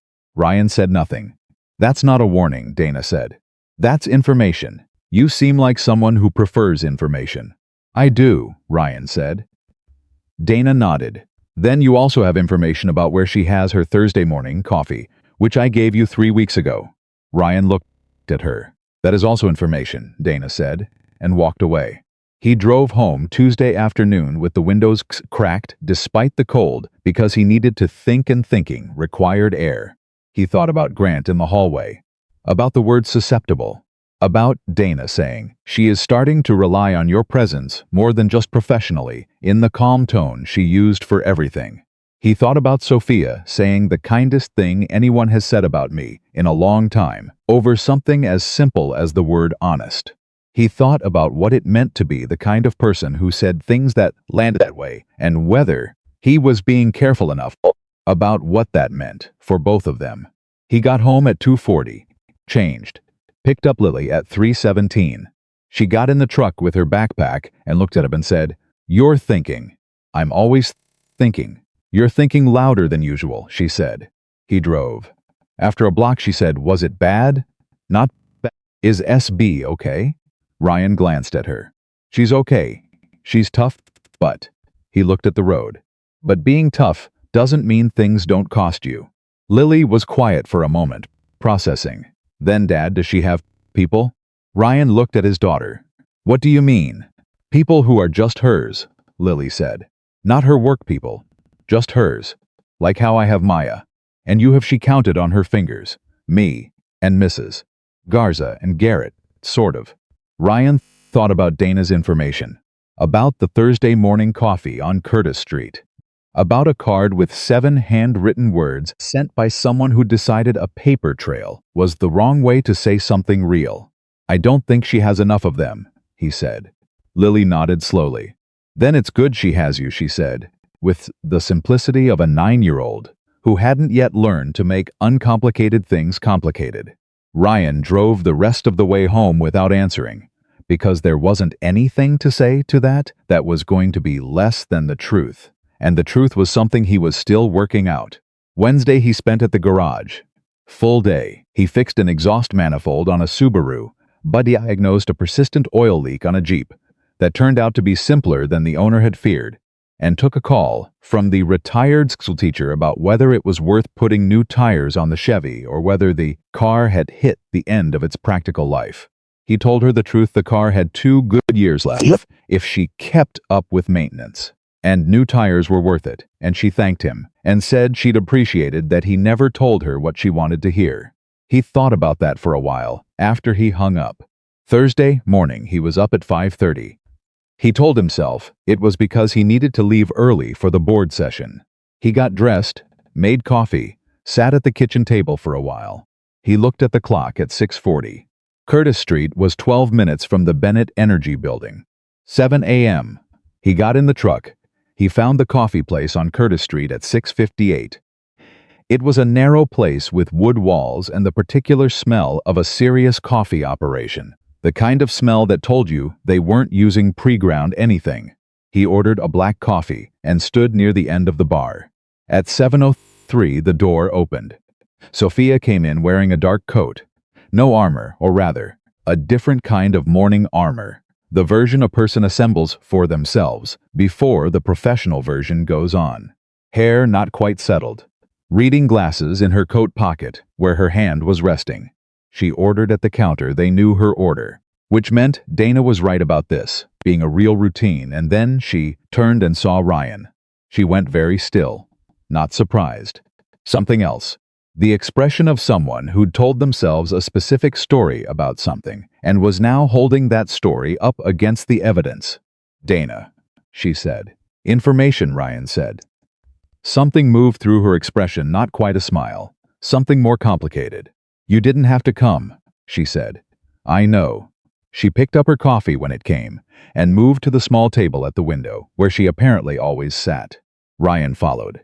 They sat across from each other at a table that was small enough that there was no diplomatic distance between them. "How are you doing?" Ryan asked. She looked at him. "Specifically or generally specifically? Today. This morning.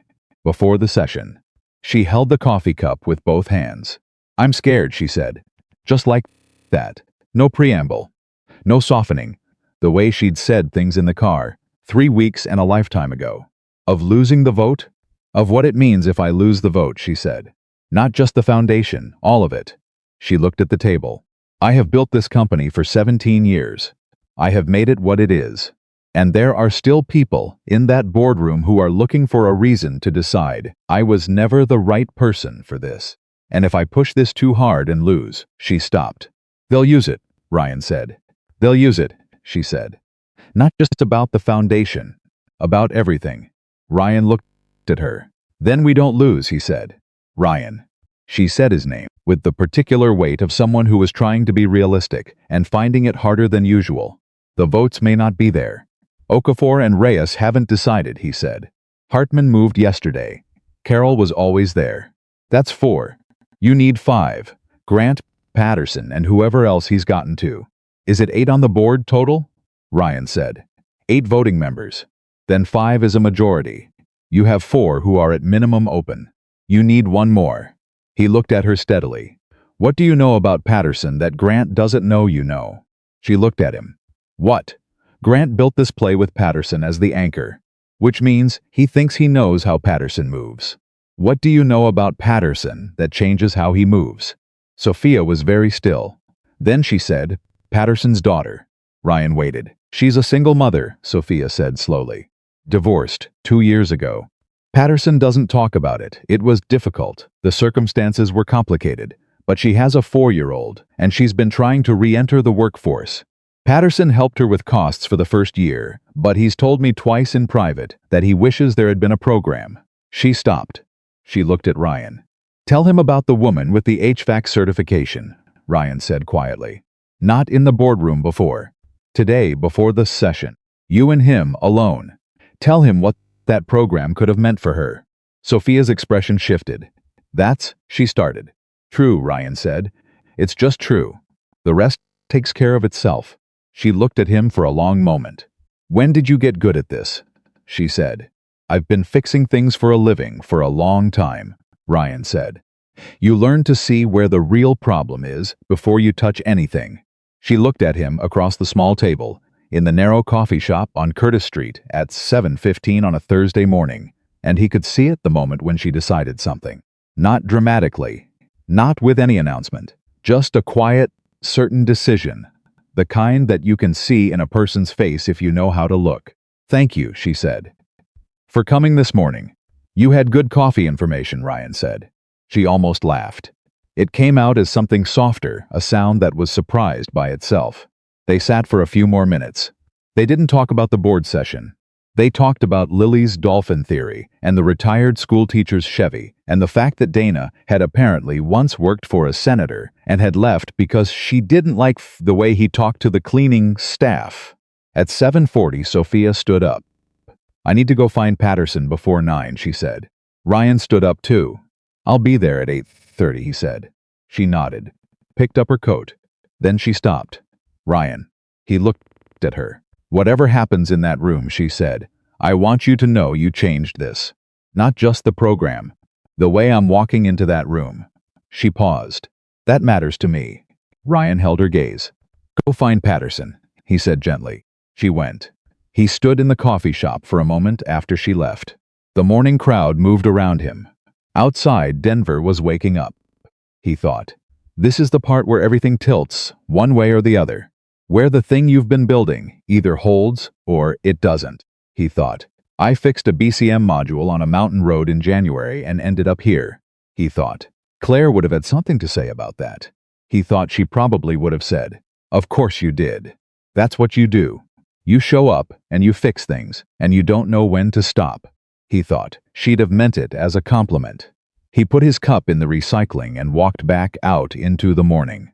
2 hours. Then the room. Then whatever came next. He was ready. Patterson was already in the hallway outside Conference Room B when Ryan arrived at 8:32, not waiting for the session. Standing the way a man stands when he's just finished a conversation that rearranged some fans inside him slightly off his usual axis, hands in his pockets, looking at the middle distance. Ryan walked past him without a word. Patterson looked up, watched Ryan go, said nothing. Dana was at her post near the elevator with coffee she handed over without being asked. Ryan took it and looked at her. Sophia found him at 8:10, Dana said quietly. 19 minutes. How did it go? Patterson asked her 3 questions, Dana said. She answered all 3. A pause. He didn't look like himself when she left. Ryan thought about a 4-year-old and a daughter trying to get back into the workforce and a father who'd wished, twice in private, that there had been a program. Okay, he said. Okay, Dana agreed and went back to her tablet. Sophia was already in the conference room when Ryan entered. She was at her end of the table, papers in front of her, pen in her hand, and she looked up when he came in, and their eyes for exact 1 second long enough to confirm that they were both there, both ready, both clear on what the morning required, and then she looked back down at her papers. Ryan took his seat. Grant came in at 8:55 with Hartman and the 2 junior board members behind him. He was composed, deliberate, moving through the room with the authority of someone who had prepared and believed his preparation was sufficient. He sat at the head of the table. Patterson came in last. He sat down on Grant's right. Same chair as before. Same position. But something in his posture was different, a degree or two of separation from Grant's gravitational pull that might have been invisible to someone not watching for it. Ryan was watching for it. The session opened at 9 a.m. exactly.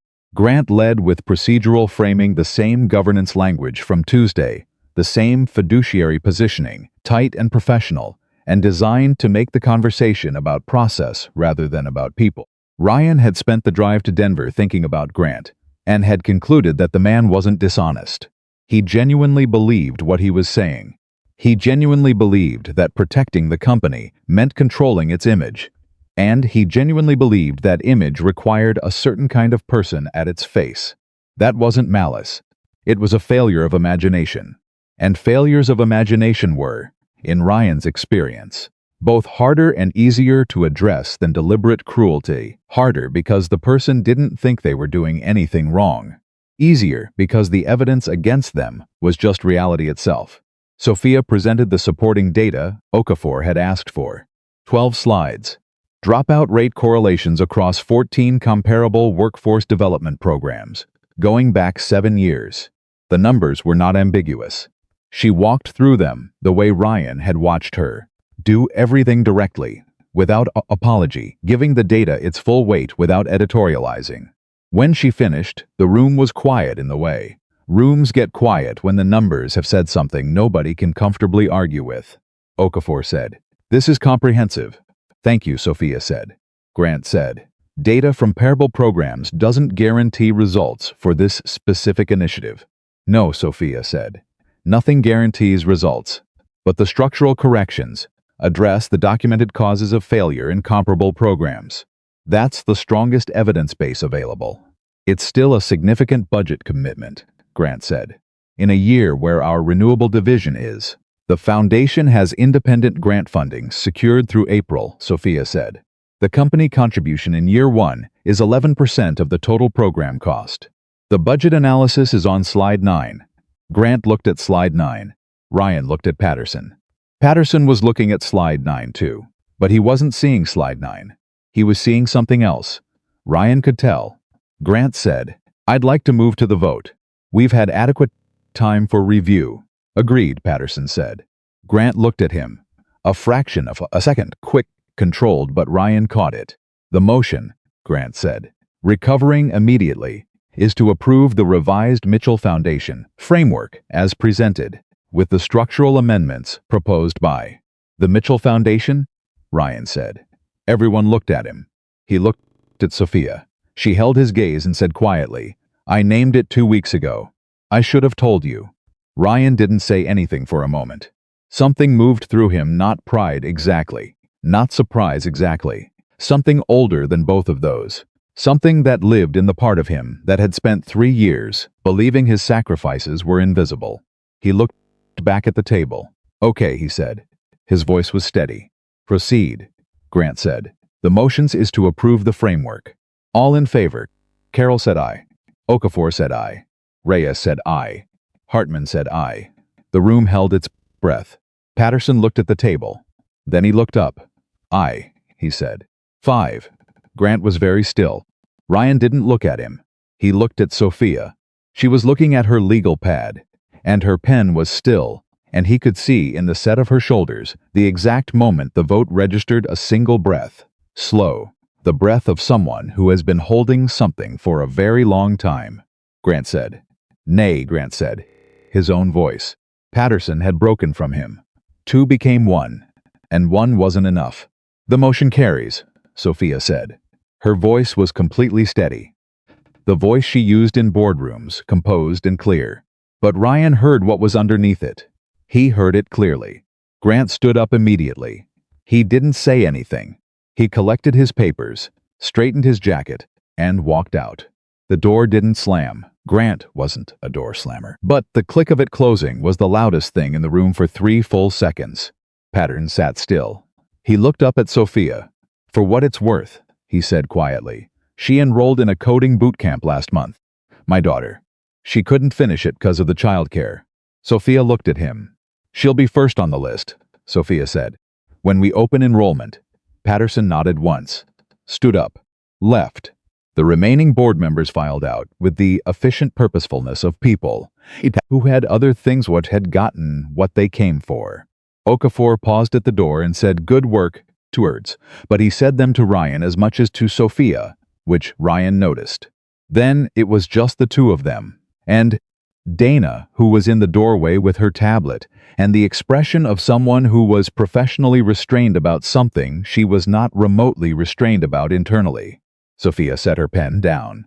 She put both hands flat on the table and looked at them for a moment, and Ryan understood that she needed exactly this much time, this specific brief, private moment, before she reassembled. He gave it to her. Then she looked up. "5, she said. "5, he said. "Patterson." "Patterson," he agreed. "You told me to find him before the session." "You already knew what to say," Ryan said. "You just needed to say it." She shook her head slowly, not disagreeing, but the gesture of someone who was refusing to let him minimize his own part in something. "Ryan, the data was yours," he said.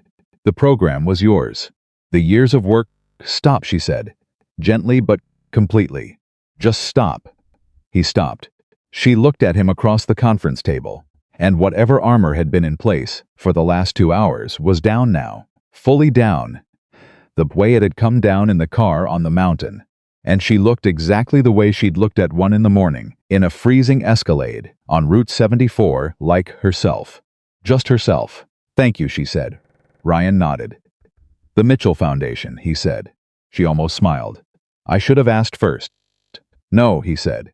"It's right." He looked at the table for a moment. Claire would have. He stopped, rerouted. "It's right," he said again. Sophia heard the stop. She didn't push past it, which was one of the things about her. She knew when something needed space. "What happens now?" Ryan said. "With Grant. He'll stay on the board," Sophia said. "He has contractual standing for another 3 years, and he'll look for the next leverage point." She paused. "But he lost today, and he knows it, and the terms have changed. Are you worried about him?" "I'm always aware of him," Soph said. That's different from worried." She picked up her pen. "What I am is clear. For the first time in a while, I know exactly what I'm building and why. That makes the rest of it manageable." Dana stepped into the room. "The program team is ready when you are. The enrollment system build can start as soon as you give the word." "Give them the word," Sophia said. Dana nodded and disappeared. Sophia looked at Ryan. "I need to make about 14 calls in the next 2 hours." "I know. Can you be back here Monday? There's a program structure meeting I want you in." "Monday works," Ryan said. "I've got a Subaru Saturday that should be done by noon." She looked at him, that look, the one that kept happening, where she was seeing something she wasn't entirely sure what to do with. "Ryan," she said. "The consulting arrangement. I want to formalize it. A proper contract. Not because it changes anything, but because your work deserves to be recognized as work. Dana can send the paperwork." "She already drafted it," Sophia said. "She drafted it 2 weeks ago."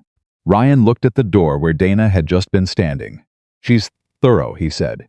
"Terrifyingly," Sophia agreed. He stood up, picked up his jacket. "Monday," he said. She looked at him. "Ryan."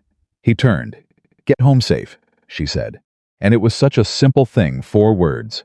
The thing people say, but the way she said it was different. The way she said it was careful. The way you say something when you mean more than the words and you're not ready yet to say what you mean. Ryan looked at her for a moment. "Always do," he said. He walked out. He was in the elevator when his phone buzzed. "Dana." The text said, "Thomas Welch called again this morning." Sophia's PR team handled it. The story he was going to run, Grant, was "The source has been killed." His editor pulled it. A pause. Then, someone on the board made a call to the editor last night. "We think it was Okafor." Ryan looked at the text. He thought about Okafor saying "good work" at the door.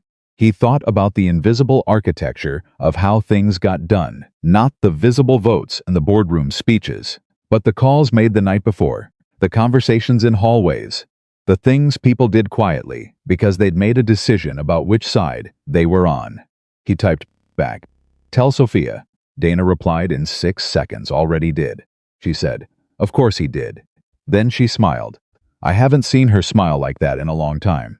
Ryan put his phone in his pocket. He drove home. The weeks that followed moved the way things move when a door opens after a long time, faster than you expected, with a light that takes adjustment. The Mitchell Foundation enrollment system launched in the first week of March. Ryan was in Denver 3 days a week for program structure meetings, curriculum reviews, partnerships with community colleges and technical training centers. He sat at tables with people who had advanced degrees and spoke in acronyms, and he kept asking the same question every time the conversation went abstract. But does it work for someone on a 15-gig data plan with a 4-year-old and a school pickup at 3:15? And every time he asked it, the room had to stop and think about it. Lily adapted to his new schedule with the practicality of a child who was primarily concerned with concrete logistics. Mrs. Garza's hours expanded. Garrett, the rancher, started dropping off parts at the garage on days Ryan couldn't make it to the supplier, because Garrett had decided without ceremony that Ryan was someone worth helping and had simply started helping.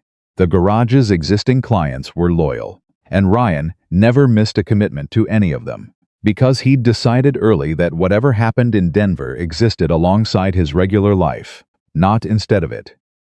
In the third week of March, the first cohort of Mitchell Foundation participants enrolled.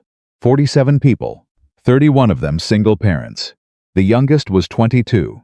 The oldest was 58, a man named Delbert, who'd been a pipe fitter for 20 years, until a company closure had taken his job, and who showed up to the first orientation with a notepad and a pen and the expression of someone who had decided that 58 was not an ending.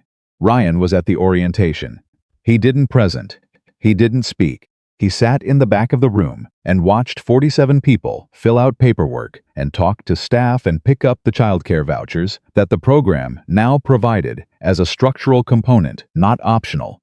Structural, and he felt something he hadn't felt in a long time. Not quite pride, something quieter than that. The satisfaction of a thing built correctly, the way a repaired engine runs, not loud, not showy, just right. Sophia was there too. She moved through the room the way she moved through boardrooms, purposeful, present, but softer around the edges in a way Ryan had watched happen gradually over the weeks since the vote. She talked to Delbert for 10 minutes about pipeline work and emerging hydrogen infrastructure. She crouched down to talk to a woman's 3-year-old who had come to orientation because the child care center didn't open until the following week. She signed 2 intake forms herself because the registration volunteer had stepped away. At one point, she looked across the room and found Ryan, and the look she gave him was simple and direct. Not a boardroom look, not the CEO look, just a look that said, "You're here and we did this," and something else that was still taking shape. He nodded once. She nodded back. Grant did not attend the orientation. He did send a 1-line email to the program director, copied to Sophia, that said the board expected quarterly outcome reports and that he looked forward to reviewing the data. It was the email of a man who had accepted a result and was repositioning himself in relation to it. Sophia forwarded it to Ryan with no comment. Ryan read it and thought, he'll come around or he won't, and either way the program runs. April arrived. The grant funding cleared on April 14th, one day before the window closed, which Ryan suspected had involved some extremely efficient paperwork on Dana's part. The second cohort enrolled in April with 63 participants. A small article in the Denver Business Journal covered the launch under the headline, "Bennett Energy Foundations Addresses Workforce Gap with Innovative Single-Parent Model." The article quoted Sophia and Carol and one of the program graduates from the pilot cohort, a woman who had been a certified HVAC technician, divorced. 2 kids, 7 and 4, who had just accepted a position with a Denver Clackacanal contracting firm. Her name was Jessie. Ryan read the article in the garage on a Thursday morning, sitting on an overturned bucket with a cup of coffee. The truck he'd been working on temporarily paused. And when he got to Jessie's name, he put the coffee down and sat very still for a moment. She was the woman from his story, the one he'd told the board, the one he'd described without knowing her name, the HVAC tech, 2 kids, the dropped-out programs, the impossible gap between capability and access. He hadn't known her name then. He'd known her situation, because he'd known a dozen people in situations like hers, and he'd assembled the composite the way you assemble a picture from details. But here was the real Jessie, quoted in a business journal, starting a new job. Ryan looked at the article for a long time. Then he texted Sophia. "Did you know Jessie was enrolled?" She replied, "In 2 minutes, I found out last week. I didn't tell you because I wanted you to read it." He looked at that text. "Type back good call." She sent back a single word, "Yes." He smiled, put the phone in his pocket, went back to work. It was on a Thursday evening in the second week of May, warm now, the kind of Colorado spring that arrives suddenly and completely, that Sophia called him at 7:30 when he was doing dishes, and Lily was at the kitchen table drawing horses, which was her current dedicated creative project. "There's something I want to show you," Sophia said when he answered. Now this weekend. Saturday if you can." "I've got a Jeep in the morning." "Afternoon then." Ryan looked at Lily drawing horses. "Can I bring Lily?" A pause. Brief. The pause of someone recalibrating something they'd been carrying carefully. "Yes," Sophia said. "I'd like that." Lily, when informed on Friday night that they were driving to Denver Saturday afternoon to meet someone, absorbed this information and asked 3 questions in sequence. First, who? Ryan said Sophie, he clarified. Second, what should she wear? Ryan said whatever she wanted. Third, and most telling, should she bring a book in case it was boring? Ryan said. He didn't think it would be boring. He was right. Sophia met them in the parking structure at the building, not at the lobby, at the parking structure, the casual entrance, the non-ceremonial one, which Ryan understood as a deliberate choice. She was in jeans and a green sweater, and her hair was down, which Lily immediately noted with the observational precision she gave everything. They shook hands formally. Lily and Sophia, which was Lily's preferred greeting for new adults, until she decided what she thought of them. Sophia had brought them up not to the 18th floor but to the 14th, which housed a large open space that Ryan hadn't seen before. It was in the process of being converted, construction still ongoing, cables and temporary walls, but the shape of it was visible. This is the program's permanent home, Sophia said, when the build-out is done in August. Training rooms, childcare space, digital lab. She looked at Ryan. Hybrid delivery center. Ryan looked around. Lily, with the directional instinct of a 9-year-old in an interesting space, immediately located a window with a good view and went to stand at it. It's bigger than I expected, Ryan said.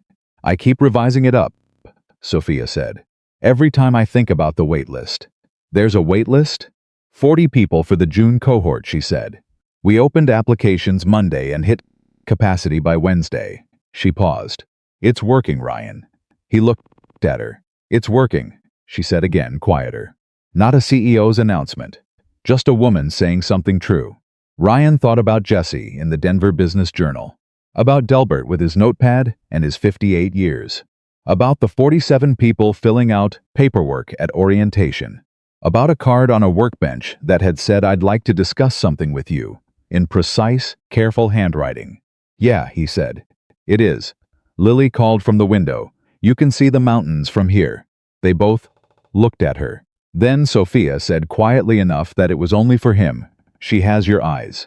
Ryan looked at his daughter at the window. She has her mother's, he said. The way they hold on to things. Sophia was quiet for a moment. Then Claire. Yeah, she would have, Sophia started. She would have had opinions about the curriculum design, Ryan said. And there was something in his voice that was both grief and something lighter than grief, the specific texture of missing someone, while also being able to think about them without breaking. She would have rewritten the professional development module from scratch, and it would have been better. Sophia smiled. A real one, full. Put that in the notes, she said. We're revising the professional development module in September. I'll tell her you said that, Ryan said, and then stopped, because he knew what he meant, the private conversation he still had with Claire, in the way that people who've loved someone deeply continue to talk to them, in the quiet of themselves, and he hadn't meant to say it out loud. Sophia looked at him. I think she already knows, she said gently, and it was such a simple thing, such a quiet, ordinary act of decency to accept that, to say it naturally, without therapy speak or careful tonal management. Just to say, I think she already knows, the way a person says it to a friend. Ryan looked at her. Something that had been held at a specific careful distance for 4 months shifted. Not dramatically. Not in any way that would have been visible from across the room. But it shifted, he said. She looked at him. I need to tell you something. Okay, she said. Steady. Clear. The look of someone who was not afraid of what came next. I came to that coffee shop on Curtis Street because Dana told me where you went. On Thursday mornings, he said. And I told myself it was because I wanted to talk strategy before the board session. He paused. It wasn't. Sophia was very still. I know, she said. You knew? Dana told me you'd probably show up, she said. She told me the night before. Ryan absorbed this. She told you, he said. She thought I should have information, Sophia said. A slight curve at the corner of her mouth. She was right. And you went anyway. I go every Thursday, Sophia said. But yes, I went knowing you might be there. She held his gaze. That's also not just about strategy.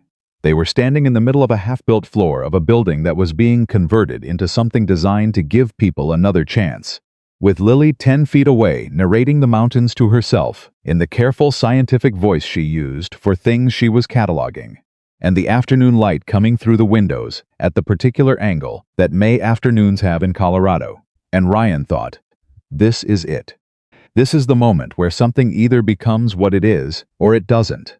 He said, I don't know what this is yet. No, Sophia said. Me either. But I'd like to find out. She looked at him for a moment, the whole look, the full weight of it, nothing held back and nothing performed. So would I, she said. Lily's voice came from the window. Dad, there's a hawk. Ryan looked at his daughter, then back at Sophia. Come see the hawk, he said. Sophia followed him to the window.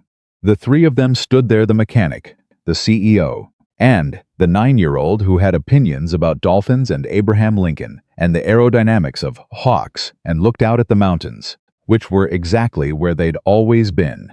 Patient and indifferent and permanent, the way mountains are. 6 months later, the Mitchell Foundation's first graduation ceremony was held at the 14th floor of the Bennett Energy Building, now fully built out, clean and bright and purposeful. 41 of the original 47 participants completed the program. 34 of them had accepted job offers before graduation day. Jessie was there. She'd brought her kids 7 and 5 now, and the older one sat in the front row and took the whole ceremony very seriously, which Lily, sitting 2 seats down, respected and approved of. Delbert walked across the small stage to collect his certificate and shook Sophia's hand and said something that made her laugh, a real laugh, the surprised kind. And Ryan, watching from the side of the room, made a note to ask him later what he'd said. Later, he asked. Delbert grinned. I told her the only thing that's harder than starting over at 58 is explaining to your grandkids why you went back to school. Ryan laughed. Grant was in the audience. He was sitting in the 3rd row, and he'd come without being asked and without announcing himself, and Ryan noticed him when the room was nearly full and said nothing about it to anyone. When the ceremony ended and the room moved into the informal reception, Grant made his way to Ryan with the deliberate navigation of a man who'd decided to do something and was committed to doing it efficiently. Mr. Mitchell, he said. Mr. Grant, Ryan said. Grant looked at the room, at the graduates talking to their families, at the kids running between the chairs, at Sophia across the room, laughing at something Delbert's granddaughter had just done. I was wrong, Grant said. Ryan looked at him. About the program, Grant said. And about you. He said it the way a man says something he's practiced, not because it wasn't true, but because it required practice to say without flinching. I was operating from a set of assumptions that the outcomes of this program do not support. Ryan was quiet for a moment. Thank you for saying that, he said. I don't say it lightly. I know you don't, Ryan said. That's why it means something. Grant nodded. Then, unexpectedly, she's different. He meant Sophia. He was looking across the room at her. She's been different since all of this. Yeah, Ryan said. She's allowed herself to be. Grant looked at him. Something in the old board chairman's expression that Ryan hadn't seen before. Not defeat, not at quite respect. Something in between. Something like the recalibration of a man who was old enough and honest enough to update his model when the evidence demanded it. Take care of her, Grant said. She takes care of herself, Ryan said. I just make sure she doesn't forget she's allowed to need help sometimes. Grant almost smiled. Left before it completed. That was fine. Lily found Ryan 7 minutes later and reported that Jesse's older kid knew the names of all the major mountain ranges in Colorado and was possibly her new favorite person. Ryan said that was high praise. Lily said she knew. Later, much later, when the graduation ceremony was done and the building had quieted and the last of the families had made their way home, Ryan and Sophia stood in the empty training room on the 14th floor. The same floor where they'd looked at mountains in May. Different now, finished, furnished, real, the evidence of everything they'd built together. Sophia was holding a program from the ceremony, folded once. She looked at it, and then at the room. Next cohort opens enrollment in January, she said. I know. Dana sent the timeline, 80 spots. I know that too. She looked at him. Are you ready for 80? Ryan looked at the room. At the chairs stacked neatly along the wall. At the digital lab through the glass window. At the childcare center, sign on the door down the hall. At everything that had come from a snowstorm, and a broken BCM module, and a woman who had whispered, "Tell no one," in a freezing car because she was afraid of being seen as human. I've been ready, he said. Sophia smiled. And this time she didn't stop it. She let it be exactly what it was, full and certain and completely her own, the smile of a woman who had spent 20 years building a company that could withstand anything, and had finally learned that the strongest thing she'd ever built was the willingness to let someone see her without the armor. Ryan had asked her, on the mountain road, if the world needed to see her as perfect. The answer, it turned out, was no. The world needed to see her as this, capable, imperfect, honest, and standing in a room full of the proof that when you build something for the right reasons, with the right people, it holds. Some nights began with a broken engine on a mountain road and became something neither person could have planned or predicted or protected themselves against. Some secrets, whispered in the dark to someone who turned out to be exactly the right person to hear them, didn't need to be kept at all. They needed to be built into something that lasted. And they had.